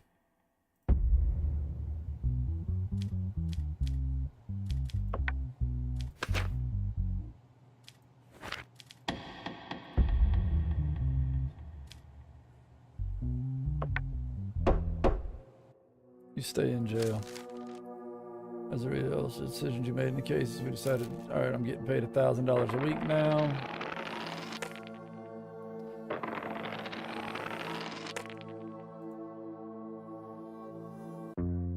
I'm about to get pizzade. Let me get my pizzay. $500 withdrawal. I'm keeping all the cash in case I gotta flee the country. They talking about trying to arrest me. What do you want now? What do you want now? Your daughter wants a smartphone. The price is $700. You've got to be kidding me.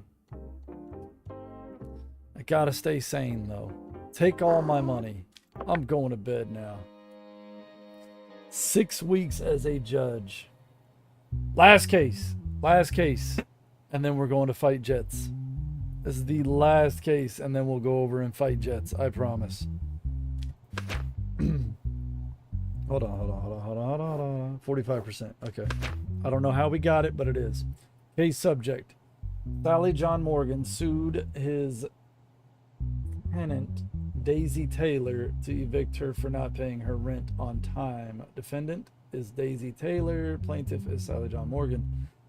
Legal action has been taken against Daisy Taylor by Sally J. Morgan for being 3 months late with her rent. The host, Morgan, says that the tenant is in breach of the tenancy agreement. The host demands that the tenant vacate the property and pay the debts owed by the tenant with interest. Morgan's statement: my tenant has not paid me a single penny for 3 months, even though I warn her many times. She keeps stalling. As if this were not enough, they constantly bring their friends to the house and make noise that disturbs the neighbors. I brought my neighbor who lives downstairs as a witness so that you can believe me on this matter. Witness: whatever Mr. Morgan says is true.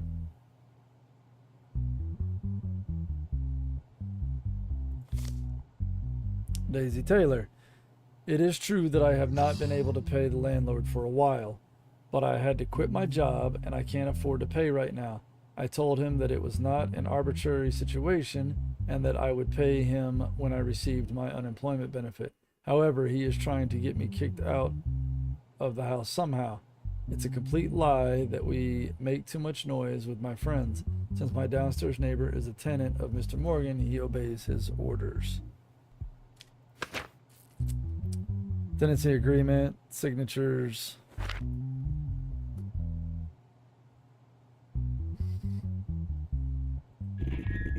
Mr. Morgan, is it true that Charles Goodman, your downstairs neighbor, whom you called as a witness, is your tenant? That's true, Your Honor, but I don't understand its relevance. Mr. Goodman, is it true that your upstairs neighbor and her friends make so much noise that they disturb you? Sound? Noises? Oh, yes, I remember. Normandy coasts. The voices are echoing in my ears. The smell of gunpowder and the sound of bullet casings. Achoo! Could you please answer the question, Mr. Goodman? Whatever Mr. Morgan says is true. Ms. Taylor, you said in your statement that your landlord tried to get you evicted. Why do you think that is? He is trying to evict me and raise the rent, but he can't do this because we have a contract. Normally, I would never miss my rent, but this getting fired thing was unfortunate for me. This played into his hands.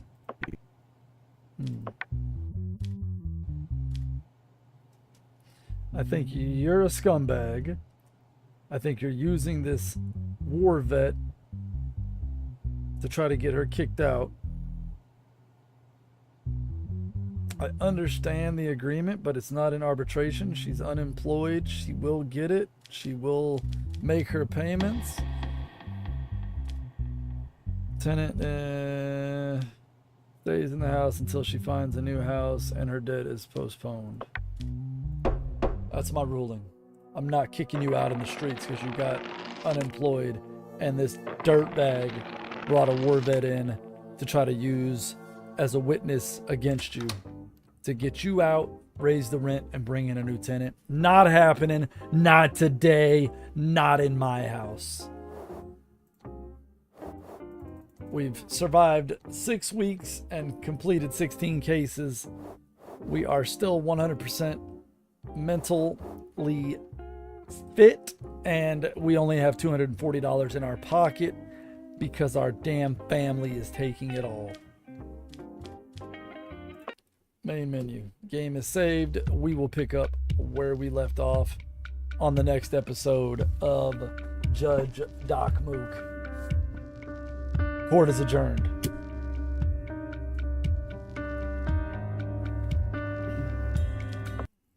All right. Now we're gonna jump over and get some dog fighting in, because that's what we said we were gonna do.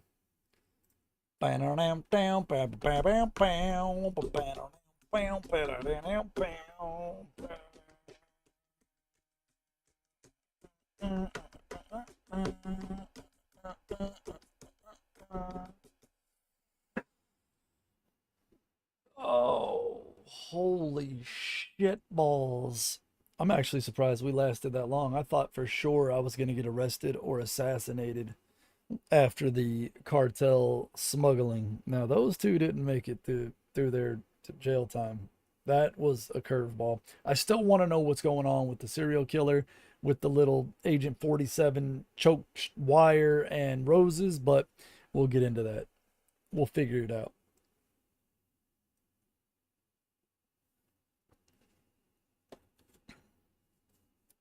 It's time to blow up some fighter jets, I think.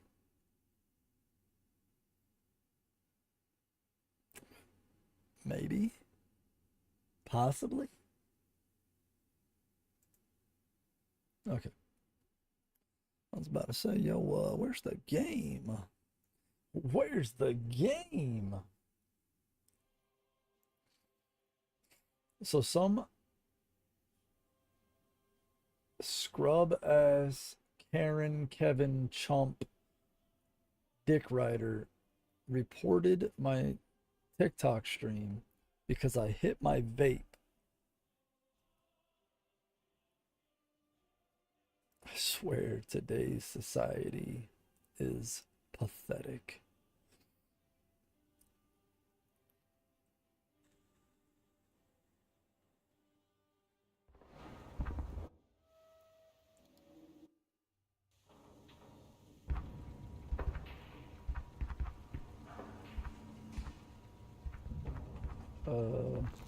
Skip it.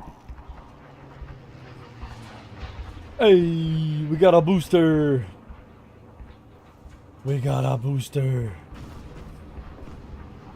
20 missions. Okay. Research 12,000. And we'll have the F-105D. We need another 35,000 lions, and we will be able to purchase the F-100D. To battle! And before we even get started, we're going straight to Kenny. We're not even waiting. We're not having any preliminary battles. Without it, we're going straight to Kenny.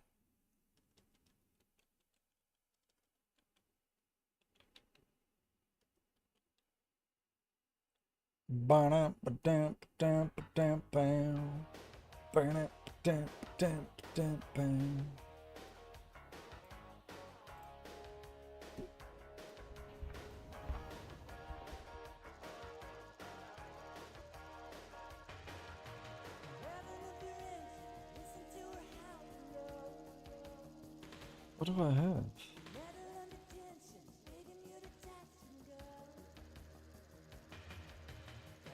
Stop stuttering around. Damn it. I don't want to hear your shit. We're about to fight a fly fighter jet.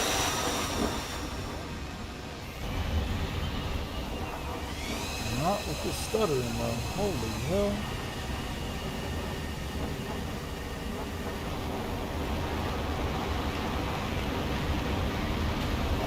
Oh yeah, that's not gonna cut it. That's gotta cease and desist.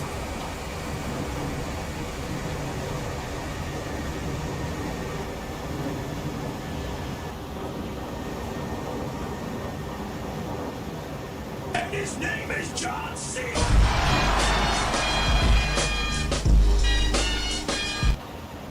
Yo, what up, Nielsen coming in with the raid. What it do, ladies and gentlemen? If you do not know, FF Nielsen is a fellow Hollow Point Gaming streamer. Hopefully you had a good stream, Nielsen. Welcome in, Raiders. Let's see what shout out we get. Are we gonna get a shout out? What?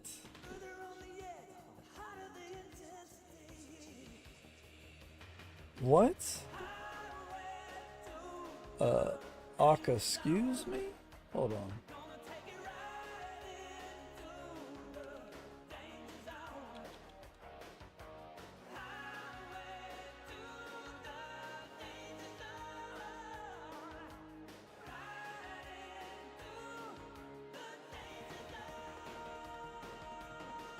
I was about to say.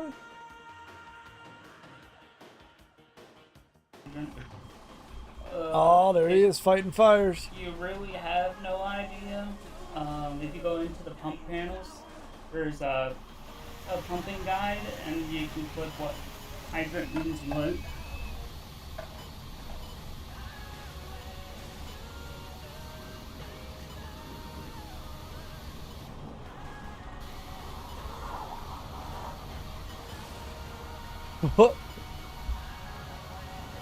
Just run over all the traffic.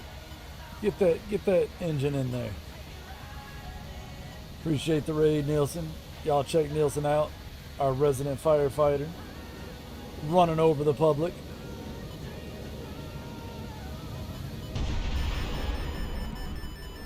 Oh shit.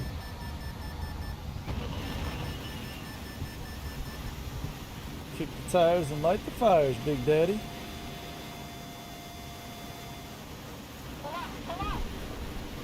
Where's that MiG?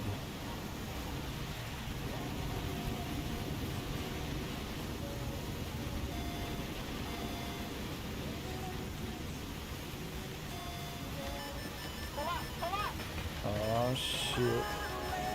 It's got missile lock somewhere. There's the missile.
Altitude.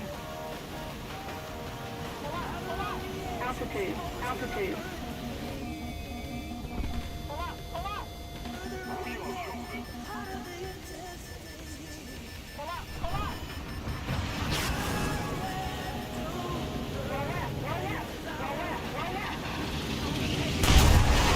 Fuck! I put my fucking...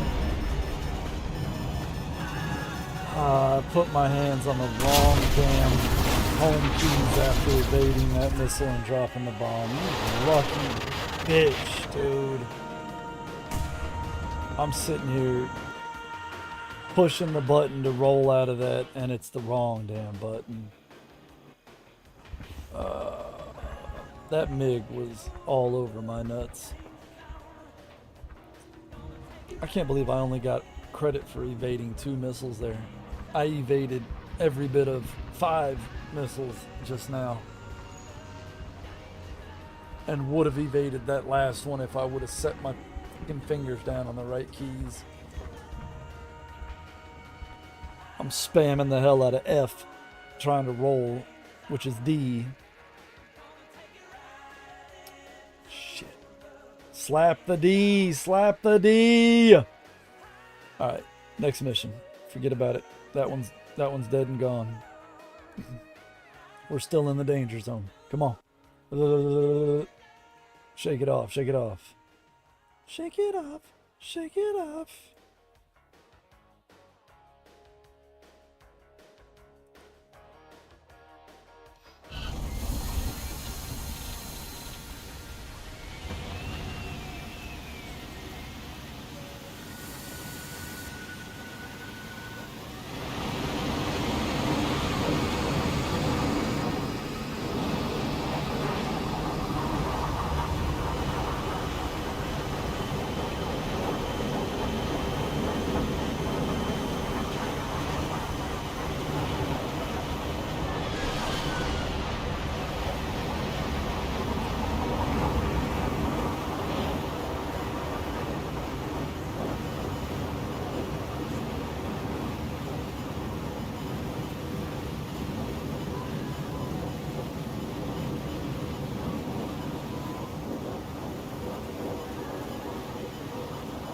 Shake it off, shake it off.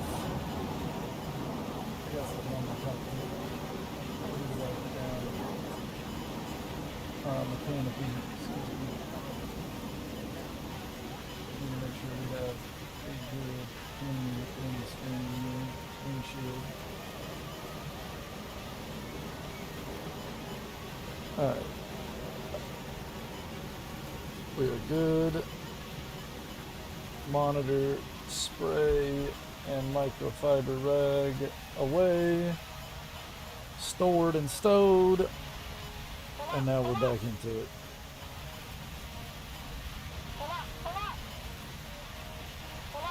Let's see if there's any salmon in the river.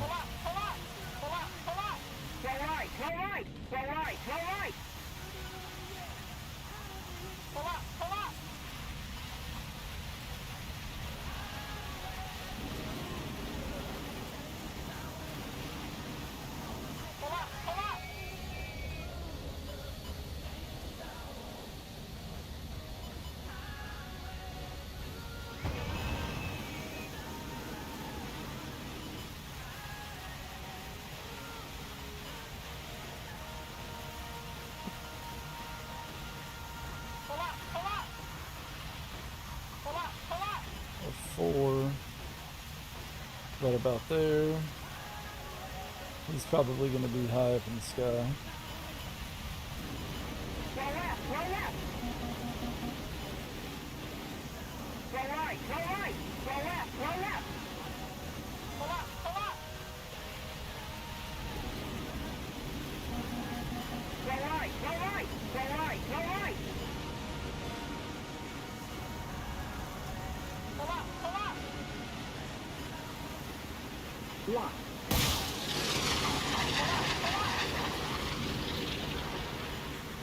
It's not that high. He is.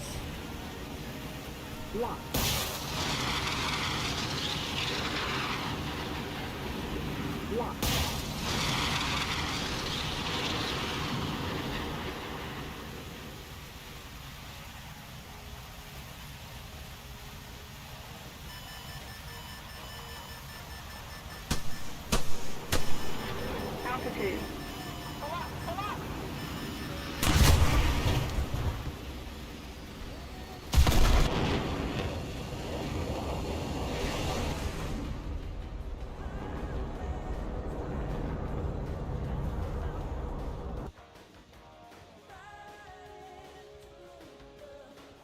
Not a good start, Maverick. Not a good start today. Not a good start at all, brother man. What in the hell are you doing letting an F4S Phantom 2 shoot you down with that AIM 7, bro?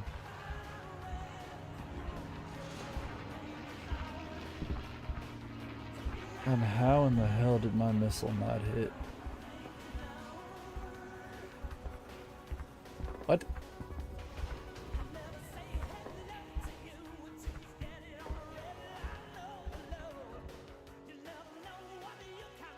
I was 12 kilometers off when I fired that. And then fired the second one at 10 kilometers. And it was every bit of 20 seconds later, it still hadn't connected with deadlock at 3,000 meters up and no countermeasures launched at all. Why are we not hitting that shot? Aka, excuse me.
A early. This is a down two. Slight down two.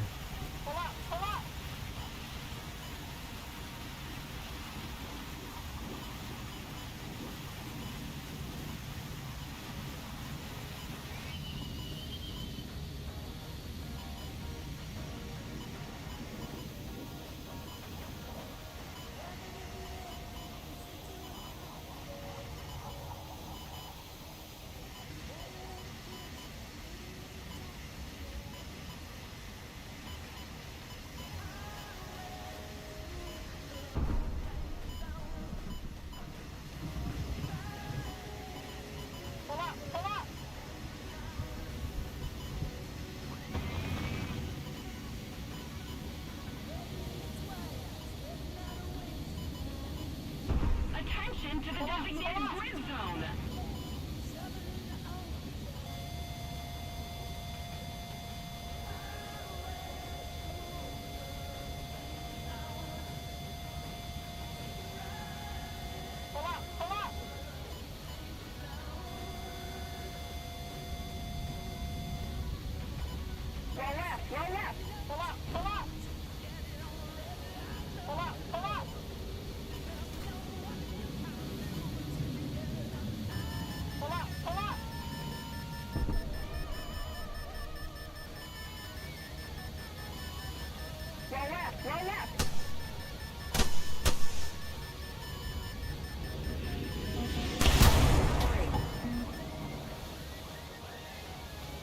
Got to be fucking kidding me, dude.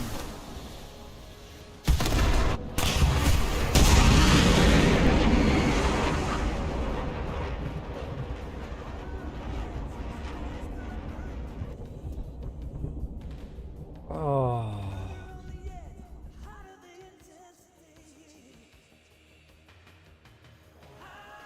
I get hit with an AIM 54 from an F-14 that's at 5,000 meters, and then he immediately gets clapped.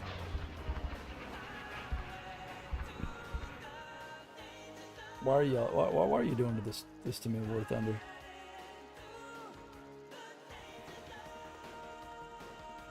Why? Why you do me like this? Why you do me like this? What did I do to you? Did I just sentence one of your family members to jail? What is going on? That is 3 of my 20 mission bonus down the drain. because of some absolute tomfoolery bullshit. Like, What the fuck?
holy fucking shit, dude. These teams I'm getting put on are absolute dog shit.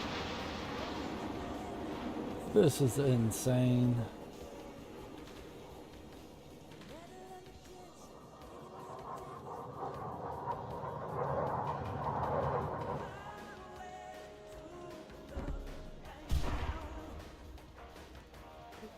This shit's insane.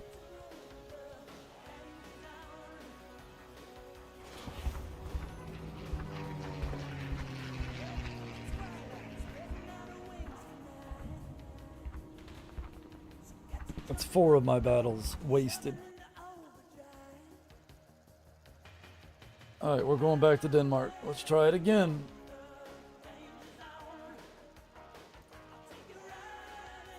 Fucking clowns, man.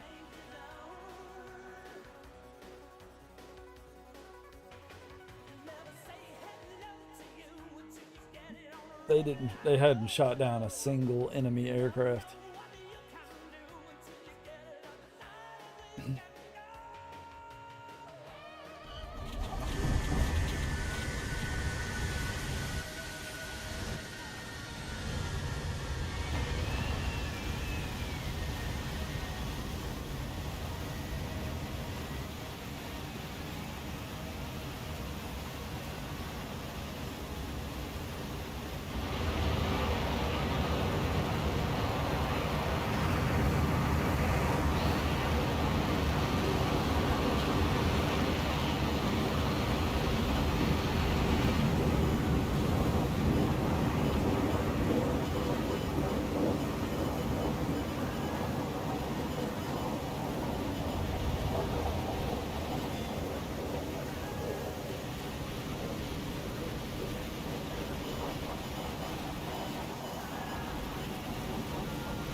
Alright, let's see.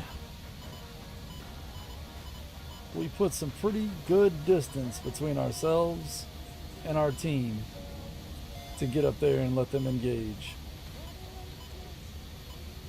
Because I haven't seen shit. Four matches, 15 teammates in each match.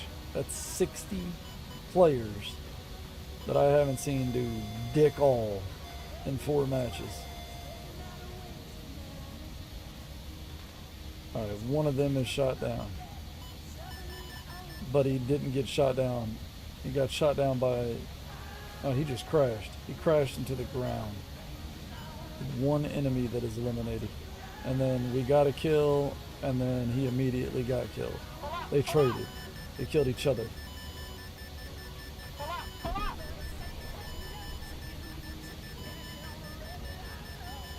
Block.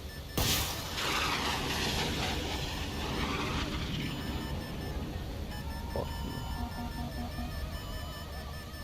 you. Block.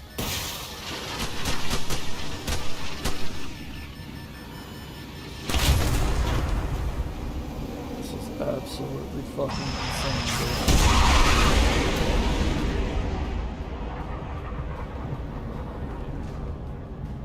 This is absolutely insane.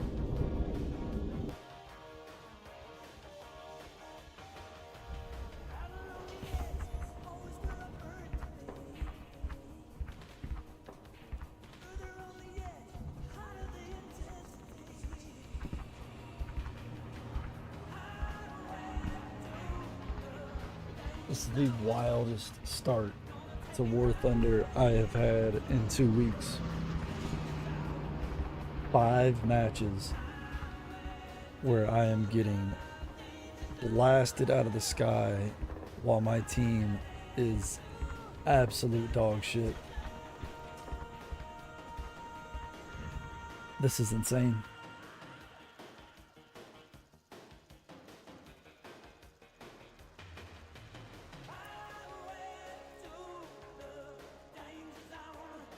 I have 4 missiles coming at me. That's 4 aircraft that are locking onto me What the fuck are the rest of you even doing? Oh, we're base rushing. Oh, everybody's rushing for bases. Oh, shit. I forgot.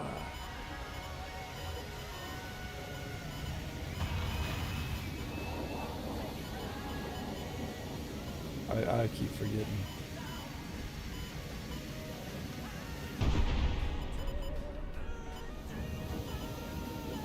Your average air player rushes for base damage because they fucking suck at dogfighting. Rats!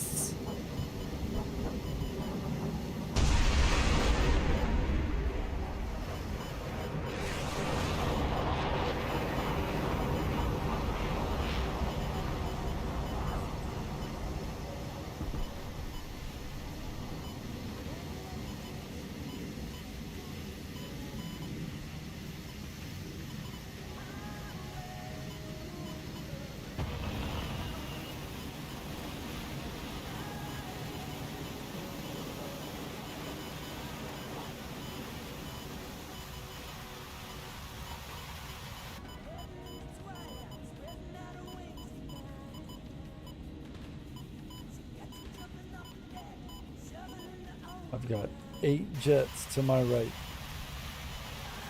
for their left flank. I've got 2 in front below and 2 high behind. One is in an A10C. What are you doing, bro?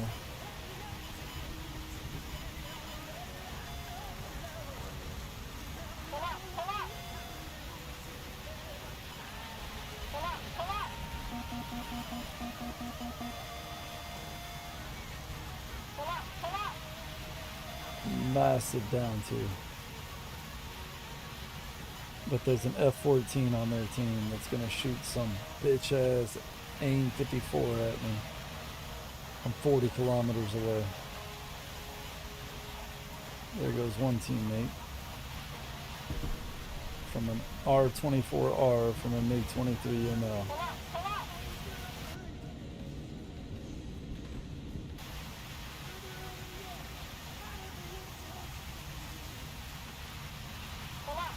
Fucking beautiful.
What in the fuck are you doing, Doc?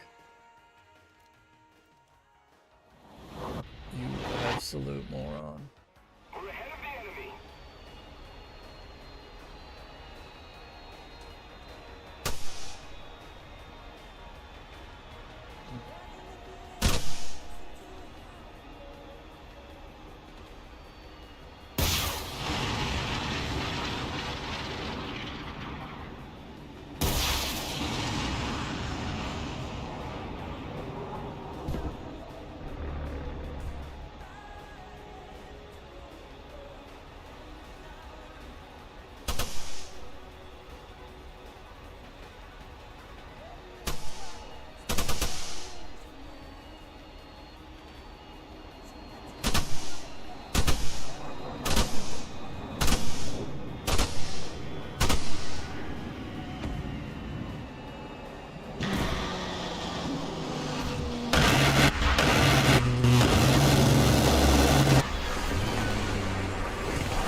What was that collision, bro?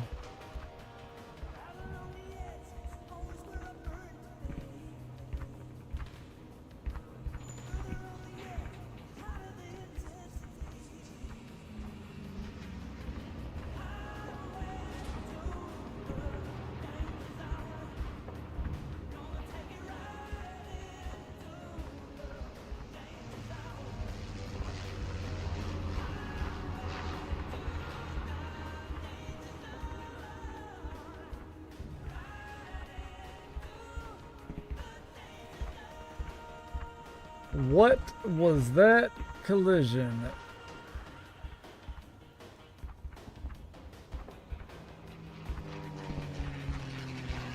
Oh, it's on mission for 2 more minutes. What was that ground collision y'all just stuck me with?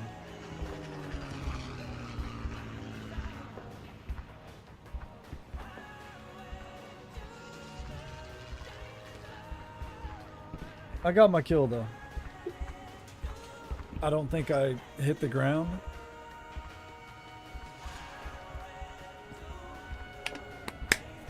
But it's too late to worry about it now.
Have you found our pilot yet? Have they not rescued him and brought him back yet? What's going on here?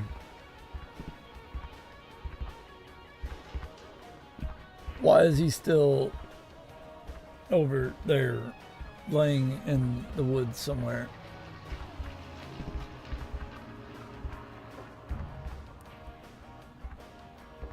All right, we got 14 missions left for a 10% research.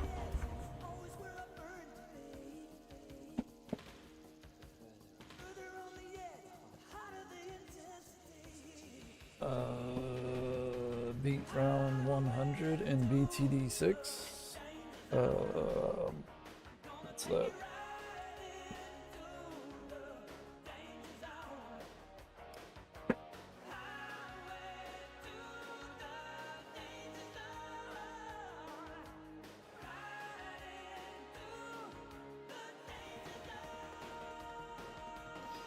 Yeah, you can add me.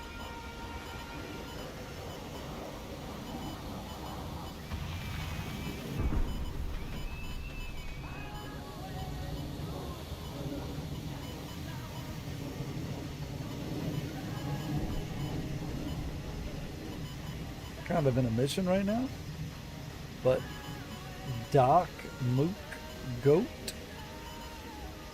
is my in game. So if you want to throw me an invite, I'll be able to accept that.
Oh, I didn't mean to fire that.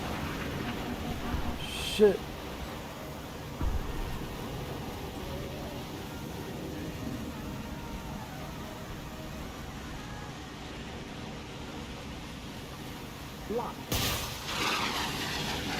Do they have any jets left?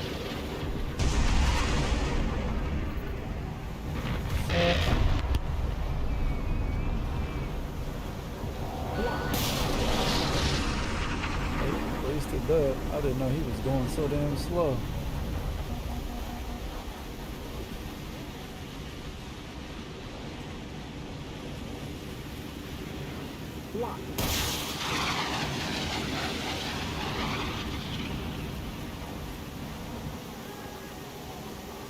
What the fuck? Where did that come from?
Yeah, we're not going to do that.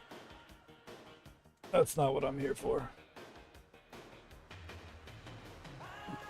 This is a mature channel.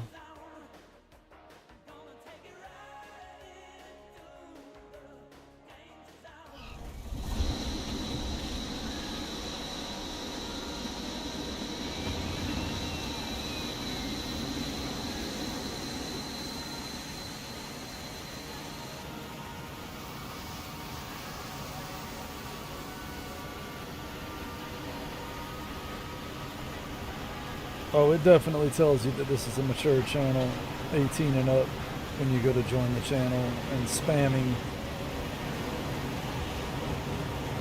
I'll tell you what. Yeah, it definitely does, and I really don't give a shit. So, I mean, congratulations. We're not going to come in, spam message me in game. I'm going to give you 10 minutes to think about what you did. If you say anything else that irritates me, then you can just keep it packing. I don't do trolls. I don't. This is my page. I don't have to. That's the luxury of being the guy that's the one sitting on this side of the camera, the keyboard, and broadcasting.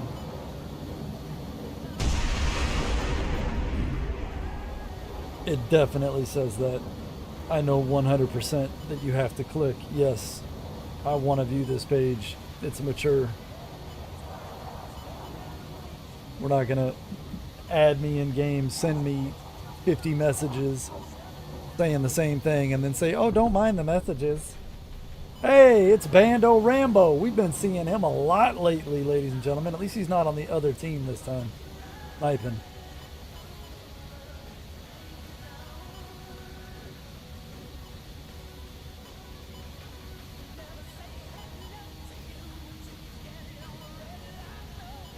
And it's crazy because anybody who frequents my streams know how chilled and laid back I am, how much fun we have here, how much we cut up.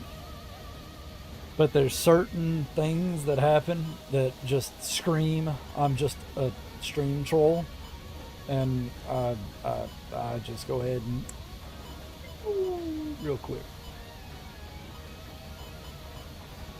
We can do the cutting up. We can even take somebody telling me you're dog shit at this game. But I just don't do the spam message trolling and the adolescent, immature-minded behavior. I'm immature enough for everybody in here.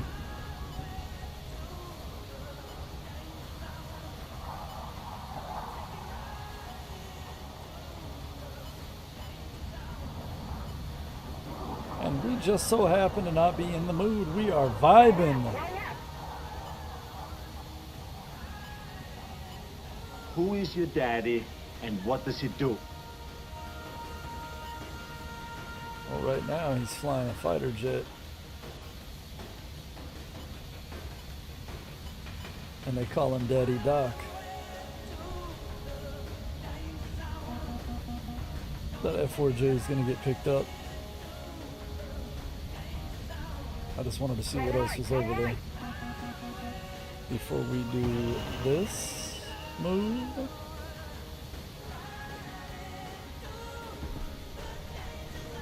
Because everybody else avoided going this deep into their territory.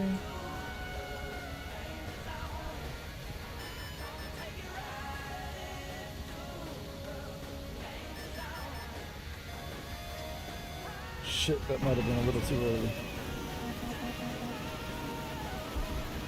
Oh, I got it. Okay.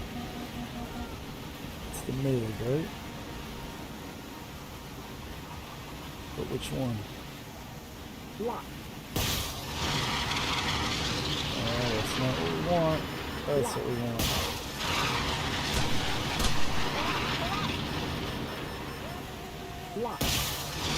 Shit, that's a teammate. Lock on to the right fucking target, game. Holy shit.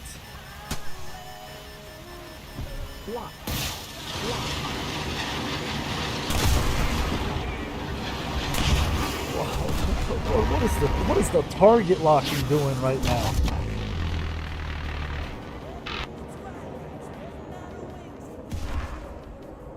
That is absolutely fucking ridiculous.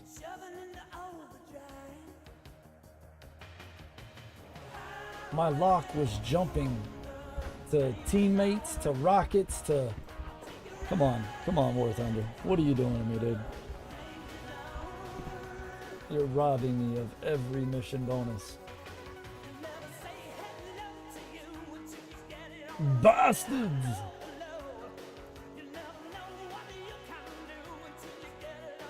We go from 5 kills, 6 kills, triple strikes, double strikes, fighter rescuers to this shit.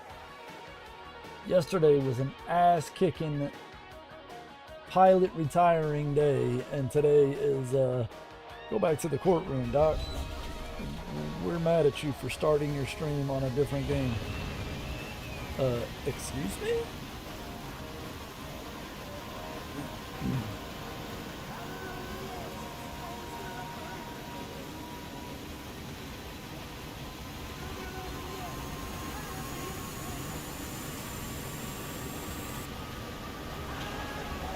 Excuse me?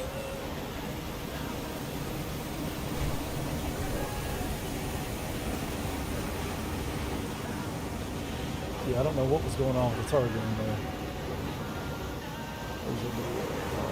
I accidentally clipped anybody doing my side to side too.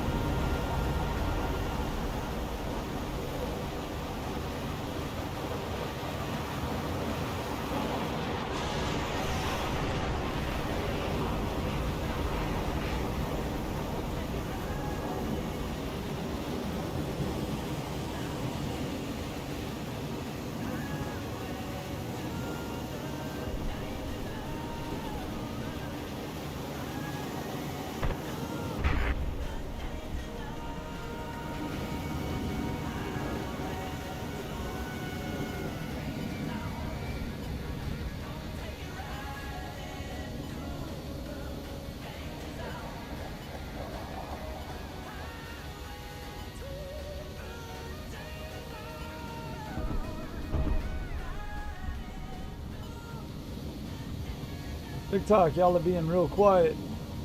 I see people are joining. I'm guessing you guys can still see it, even though I got some notice that popped up over on TikTok saying that it's been restricted to some viewers due to the use of, I don't know, some dumbass shit. I don't know.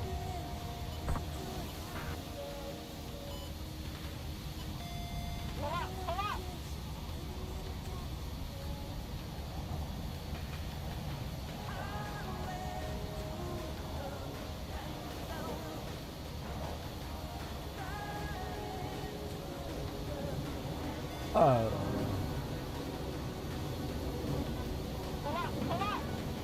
23 spotted. But I know spot him.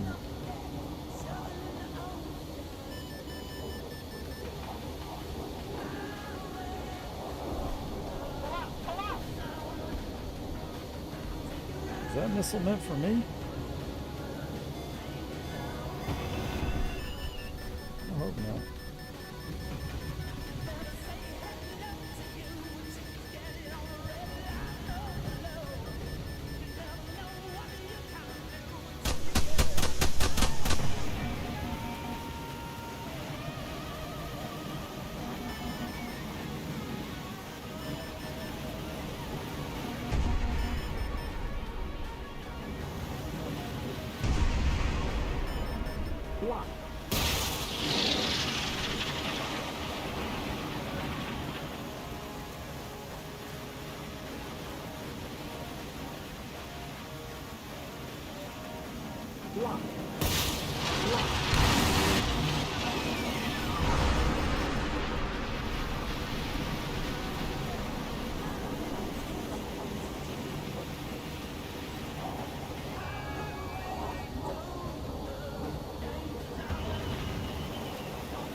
Get my speed back up.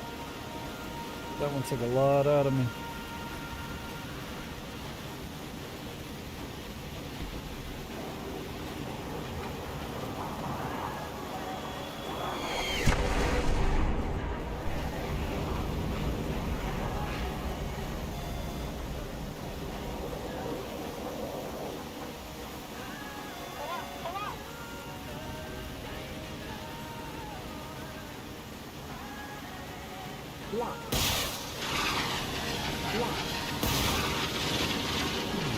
Son of a bitch.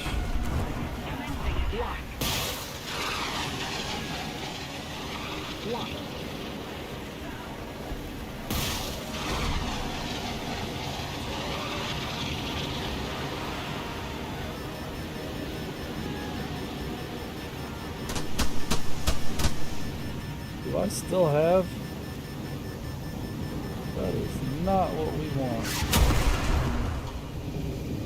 Oh man, these teams absolutely fucking suck, dude. I'm running these planes in circles and still getting chased by fucking 4 jets.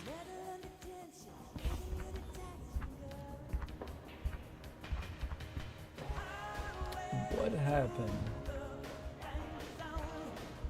So he knew he was dead and he slammed himself into the ground.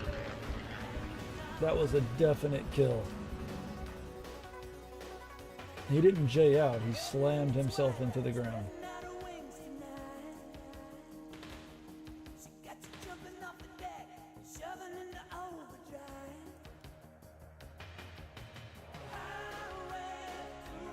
It kind of sucks.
I don't know what we're doing wrong today.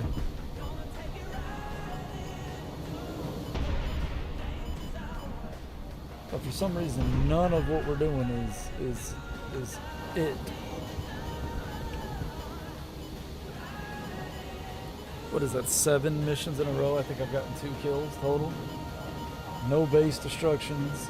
I got 2 base bombs, 3 base bombs, and clapped every single mission.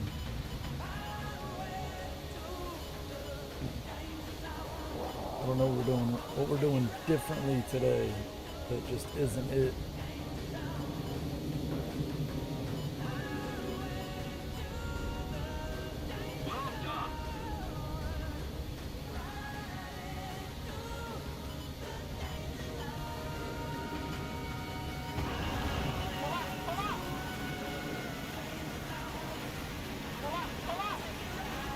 Jackson Dalton 7, hello, how you doing? Welcome to the chat.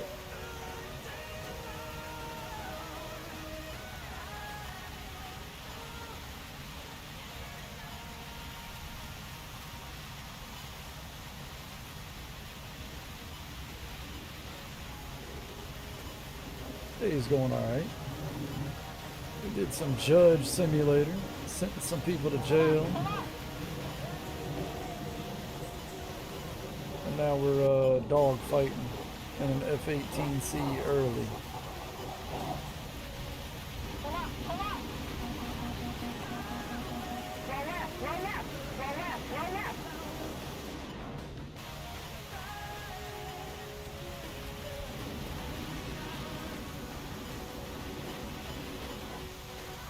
Well, I say we're dogfighting, but really we've just been getting our asses kicked lately.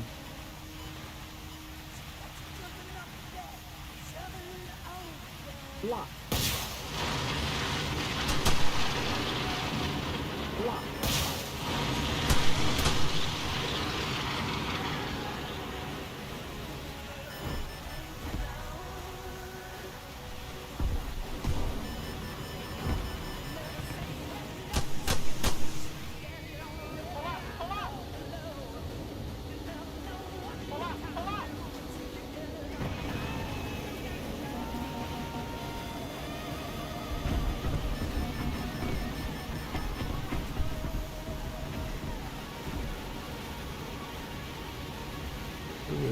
Who is it?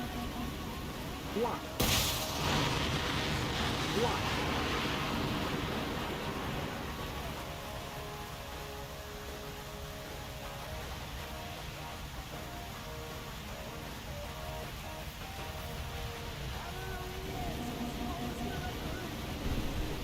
Block.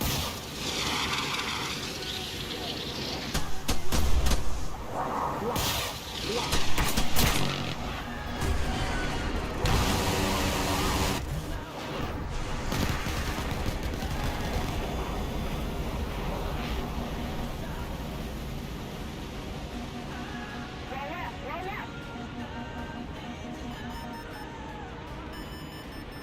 Block.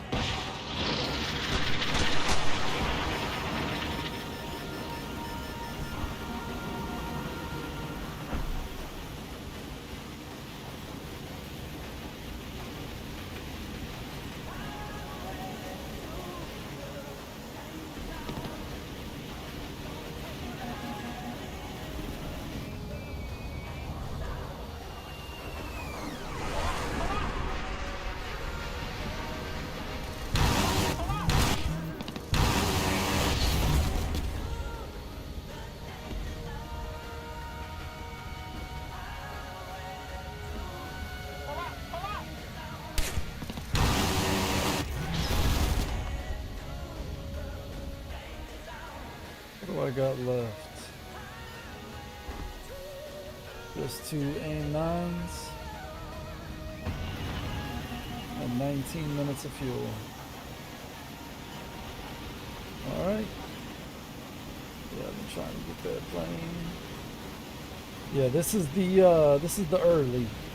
So this was the premium. I haven't unlocked the late yet. I'm not too I'm just now working on rank 7. unlocks.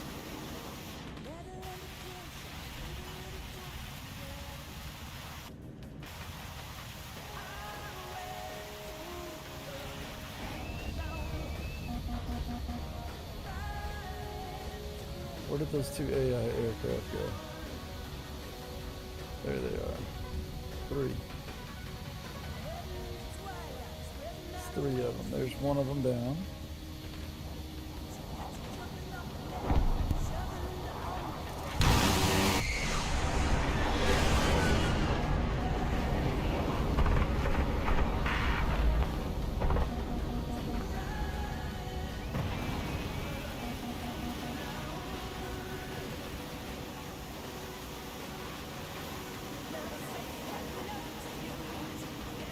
There's 2 of them down. You got more cannons?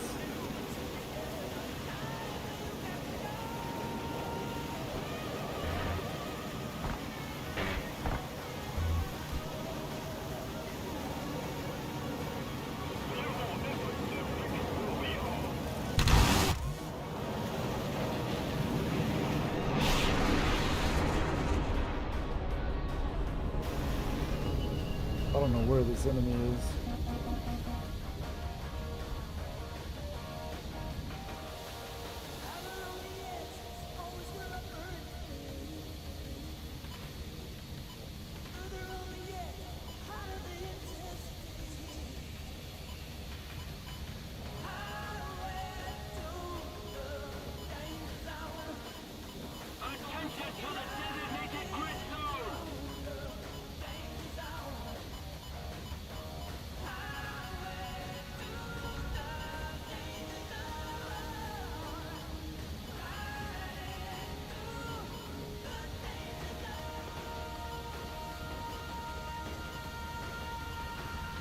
Alright, so he's hiding at his base with anti-aircraft. So we're gonna go ahead and head back and rearm because we're on slim pickings ourselves. All I've got are 2 AIM 9s. That means I gotta get behind him. Oh shit. Oh, he's 60 kilometers away. He's in an F-14.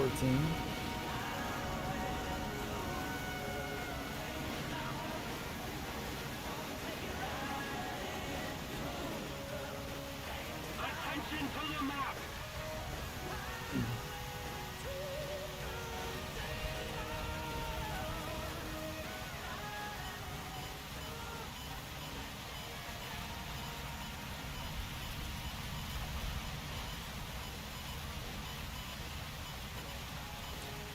Just a little more effort, and victory will surely be ours.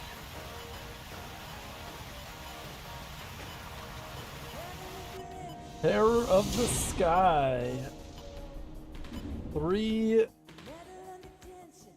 aircraft destroyed, 3 ground targets destroyed. I think I rescued, or no, I avenged. I don't know if I got any rescuers. Oh, I did get a fighter rescuer.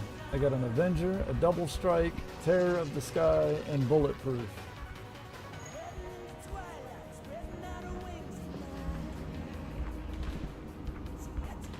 Damn! Damn!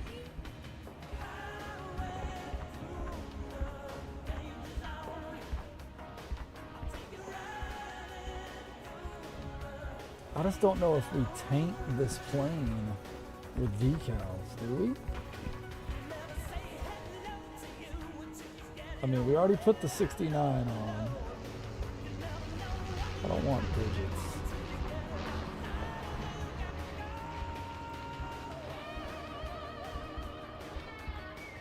No.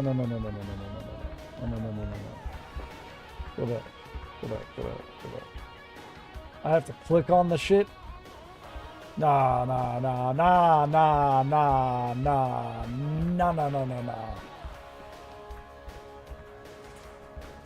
What's going on here? What is this tomfoolery?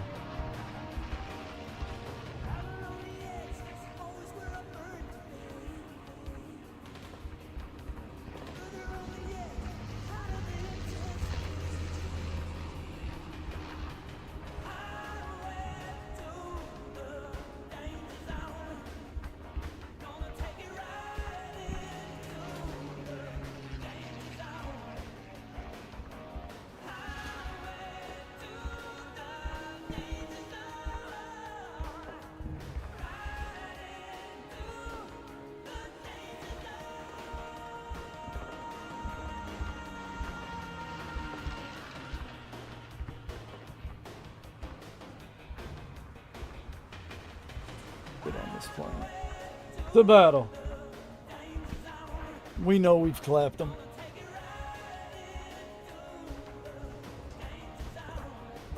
Where does that put us? That was it. Meanie heads. That was a good match. I didn't even pay attention to the total number of lions and research points I just got on that mission. But I just absolutely clapped some bums.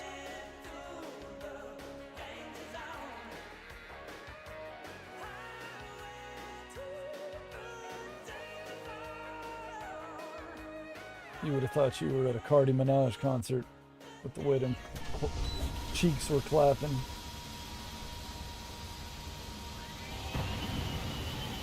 Yeah, I just said that.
What is this fucking targeting?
I didn't hit my base.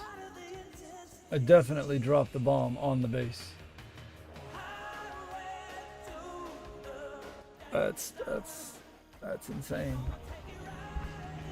When this shit works right, I frag the fuck out. I absolutely shit on Jets. But targeting was absolute balls in that match. And I dropped a bomb on a base that was half destroyed, an incendiary bomb, and didn't even get my base hit. And I know that shit made contact. What was that, WT? What was that? I got robbed. I got fucking, that was like armed, aggravated robbery. And Jason Voorhees is not looking too good over here.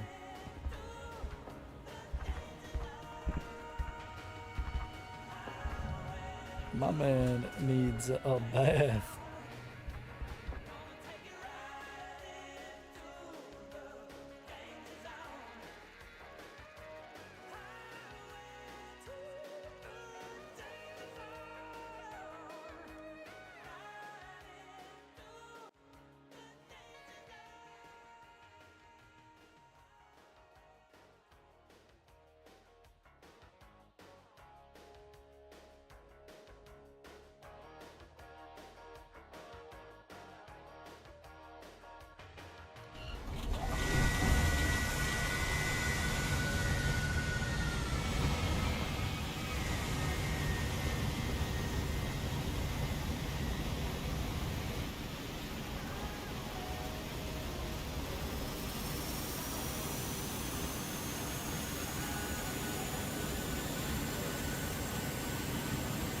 Alright, target systems check.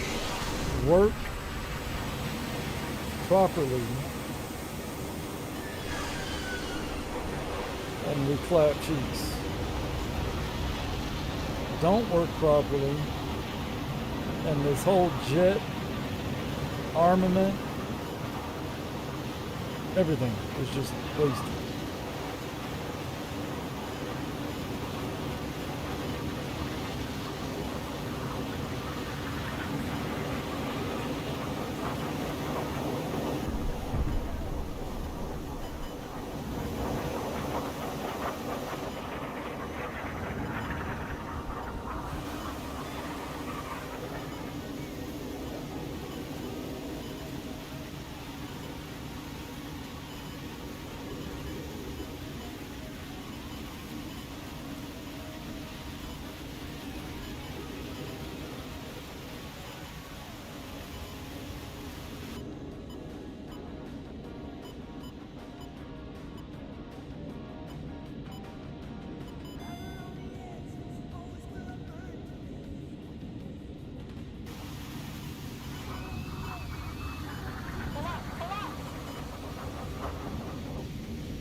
Block. Block.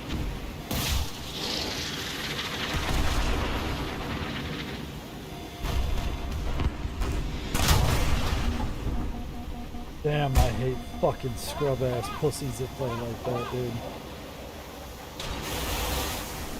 He fired a missile at me. I juked the shit, turned on him, fired a missile that he knew he was dead, and he slams himself into the fucking ground.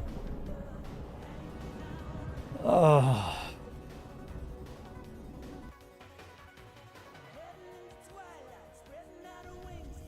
You're a fucking bitch, dude.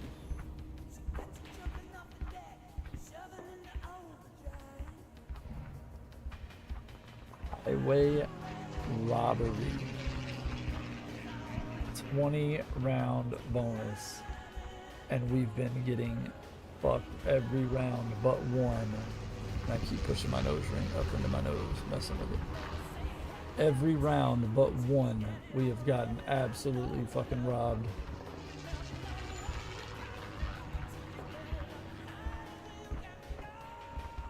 Shit's pathetic.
My meat shields.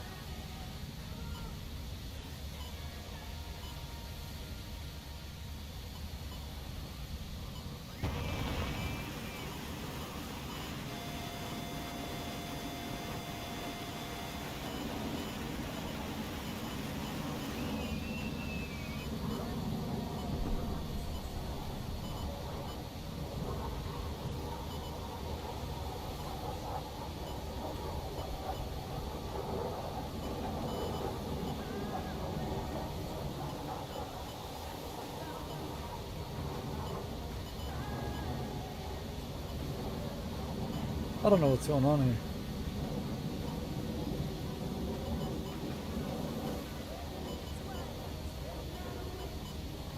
We're just hitting them head on.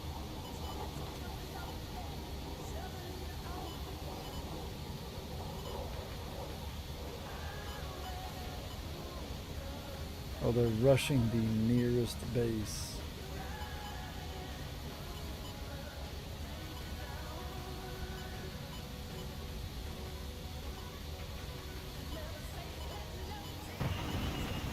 That's what this is. This is the closest base to get to. So that's the one they're rushing for. Meanwhile, the enemy team is going to be rushing over to this base. Because that's their fastest base to get to.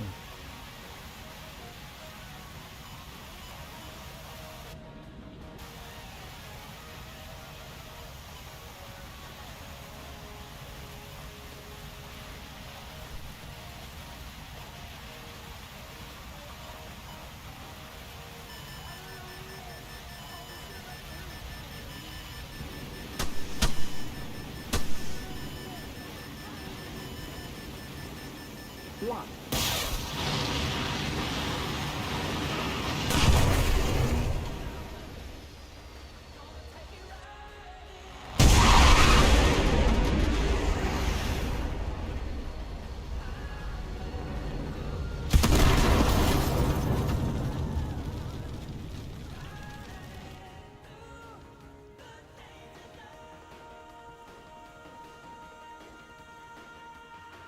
That sucks. Didn't even know that F-14 was up there firing fucking 54s until we saw just missiles falling from the fucking sky. This is horrible. This is horrible. In 13 matches, we've had one good matchup.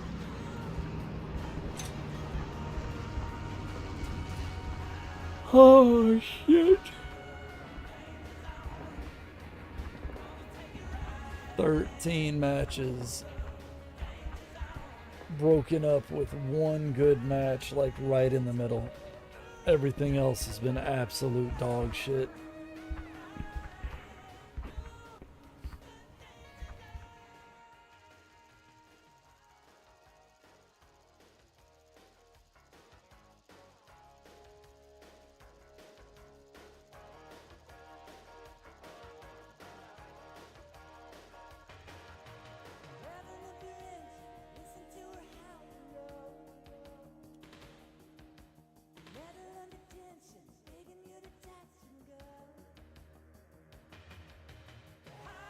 Got the island spawn again on Denmark.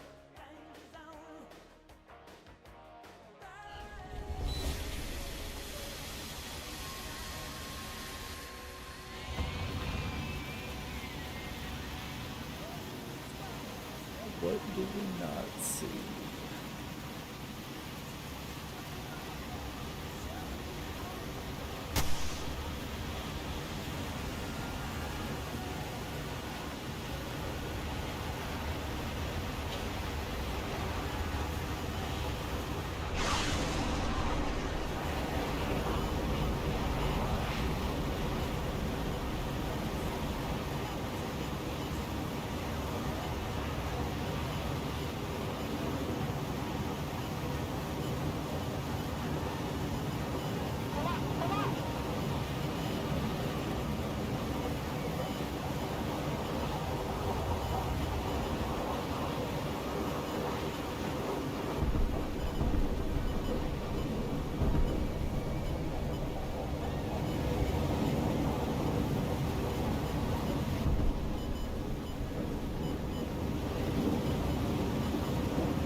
Slapped.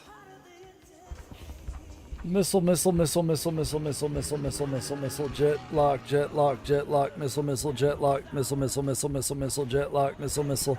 Meanwhile, 5 jets are rushing the exact same base to try to be the one that gets the destruction points. Put me in skill lobbies, please. Just put me in ace fighter lobbies only.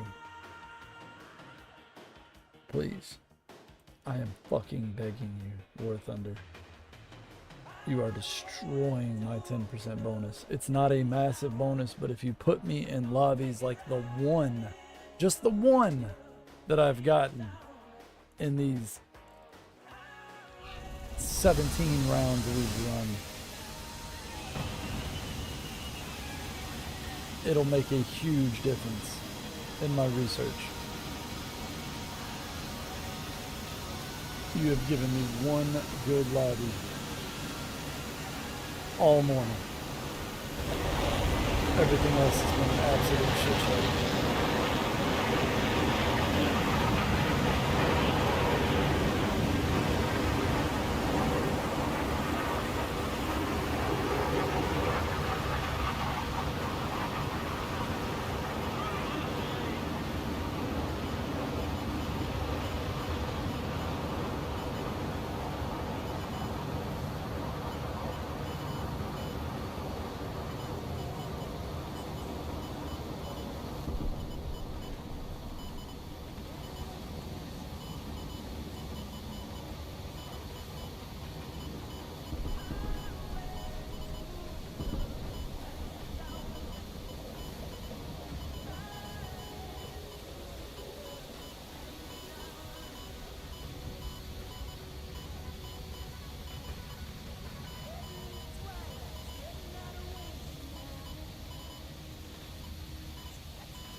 Give me good match.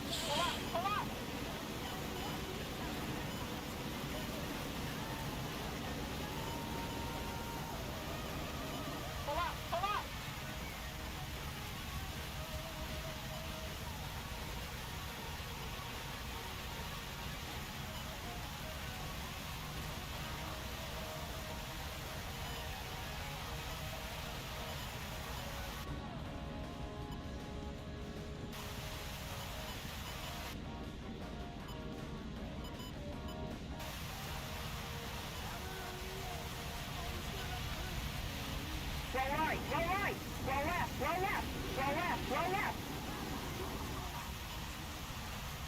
Pull up, pull up. Bossy bitch. Roll right, roll right, roll right, roll right.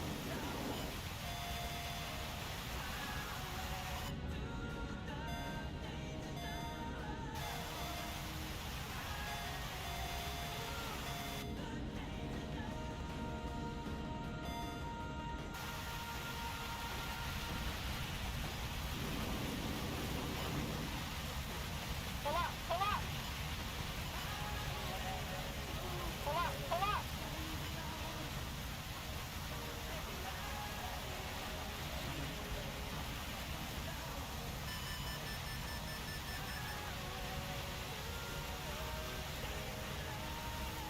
All the new missiles are getting killed right now. That's good. At least they're not going to waste.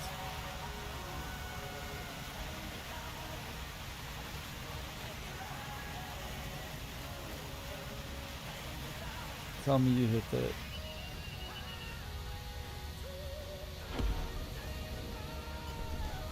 Tell me you hit that. Oh, you didn't even bomb it? Pull up, pull up.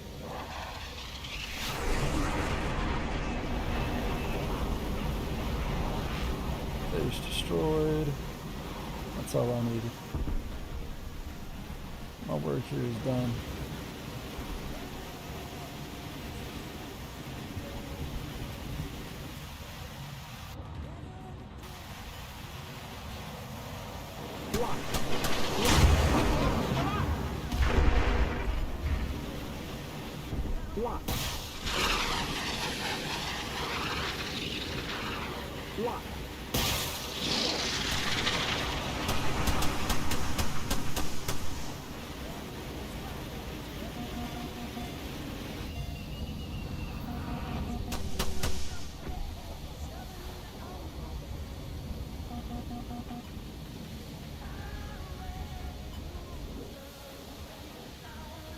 Fuck, did he go? Oh.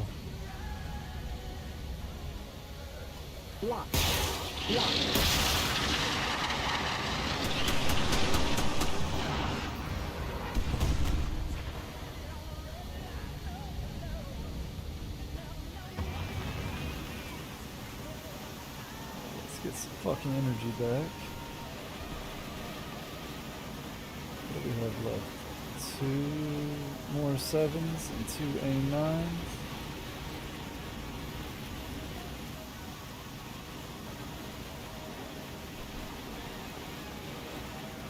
And there's all 3 of their aircraft right there.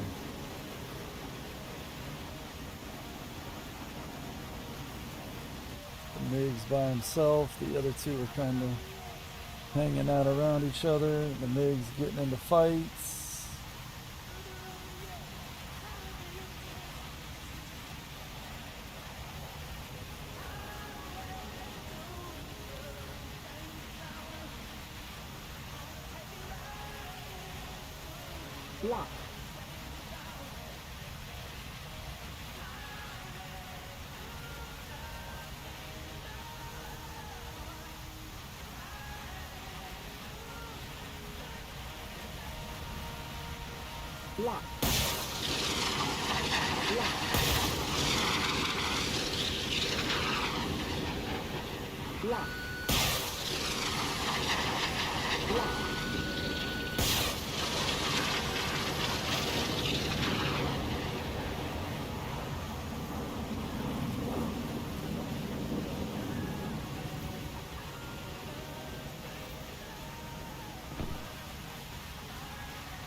What? Did somebody get clipped by my AIM-9?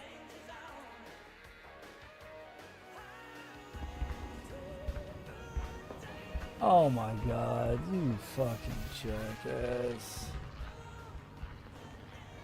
I lost 44,000 lions because of your dumb shit.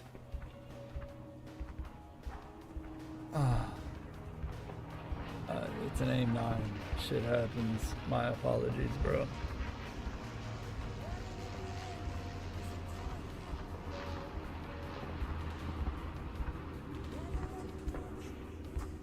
Wait a minute. Why does it not have... Hey, Liam. Appreciate that follow on TikTok. Why does it not have my base bombing? Base bombing here. I mean, when you look at... I definitely got base destruction. Maybe just because it was immediate impact? I don't know. That sucks, dude. There was no penalty to my research, which is more important to me right now. But 44,000, I would have had 80...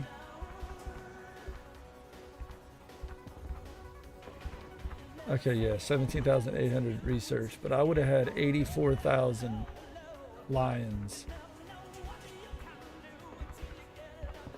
If that fucking bullshit AIM-9 wouldn't have clipped a teammate. That sucks. Very, very unfortunate. We got our base destruction. And I gotta do 4 missions where I finish in the top 3. That's easily obtainable. If you give me missions like now, two missions out of 15. We have flown 15 missions, and 2 of them have been good lobbies. And I've absolutely just cheeks flapping in the breeze. Let's see what's going on real quick. Because technically I do have something that I need to take care of.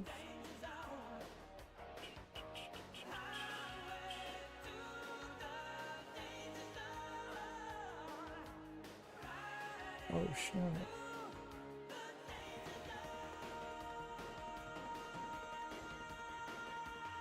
See.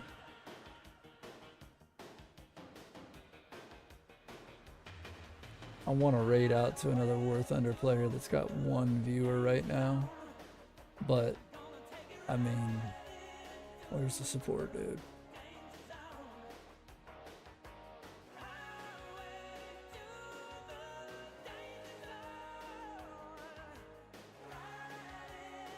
Sad.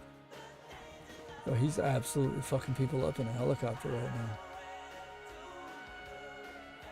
Because I gotta run to town. I gotta take care of some stuff for the school stuff that I'm about to get into. So I have to run and grab some paperwork, some documents, and run those to the school before it gets too late.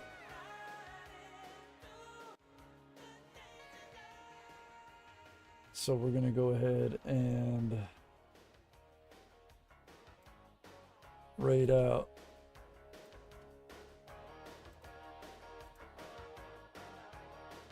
It's just sad.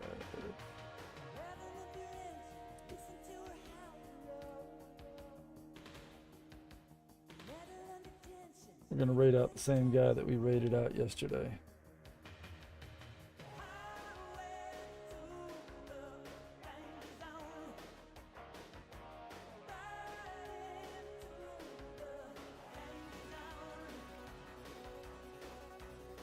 I don't want to scream the raid.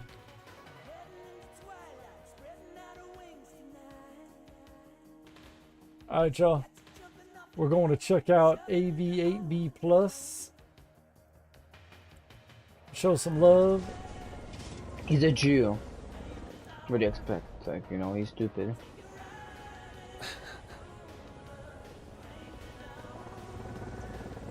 Yeah, they collect away all the coins.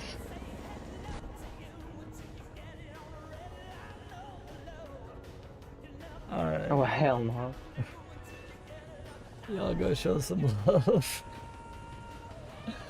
I'm gonna go You're take joking? care of I'm gonna go take care of the stuff I gotta take care of. And then What kind of depressing name is that for currency? Y'all have a good one. Appreciate you. I'm out. Bro. Well. Oh my god.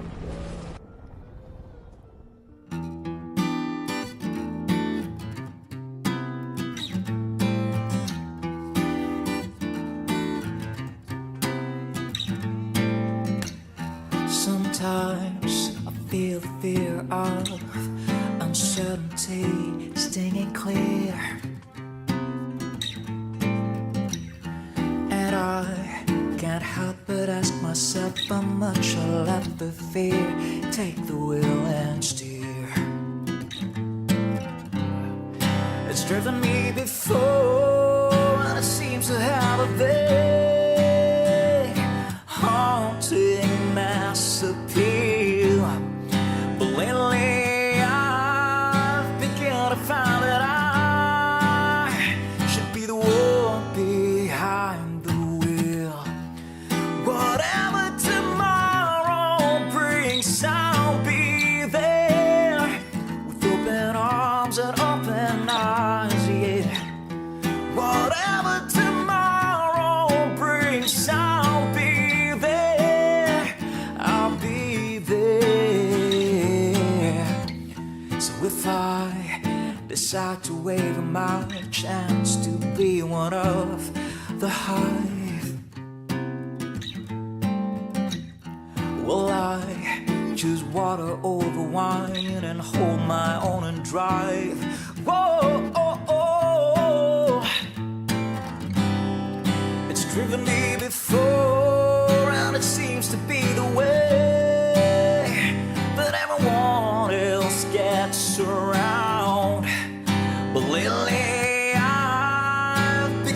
Father, when I drive myself, my light is found. Whatever tomorrow brings, I'll be there with open arms and open eyes, yeah. Whatever tomorrow brings, I'll be there. I'll be there.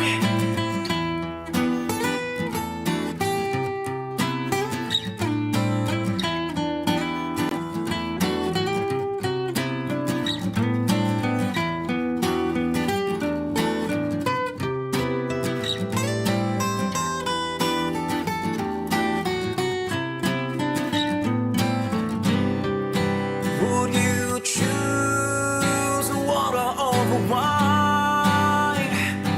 On my own and dry, yeah. Whatever tomorrow brings, I'll be there with open arms and open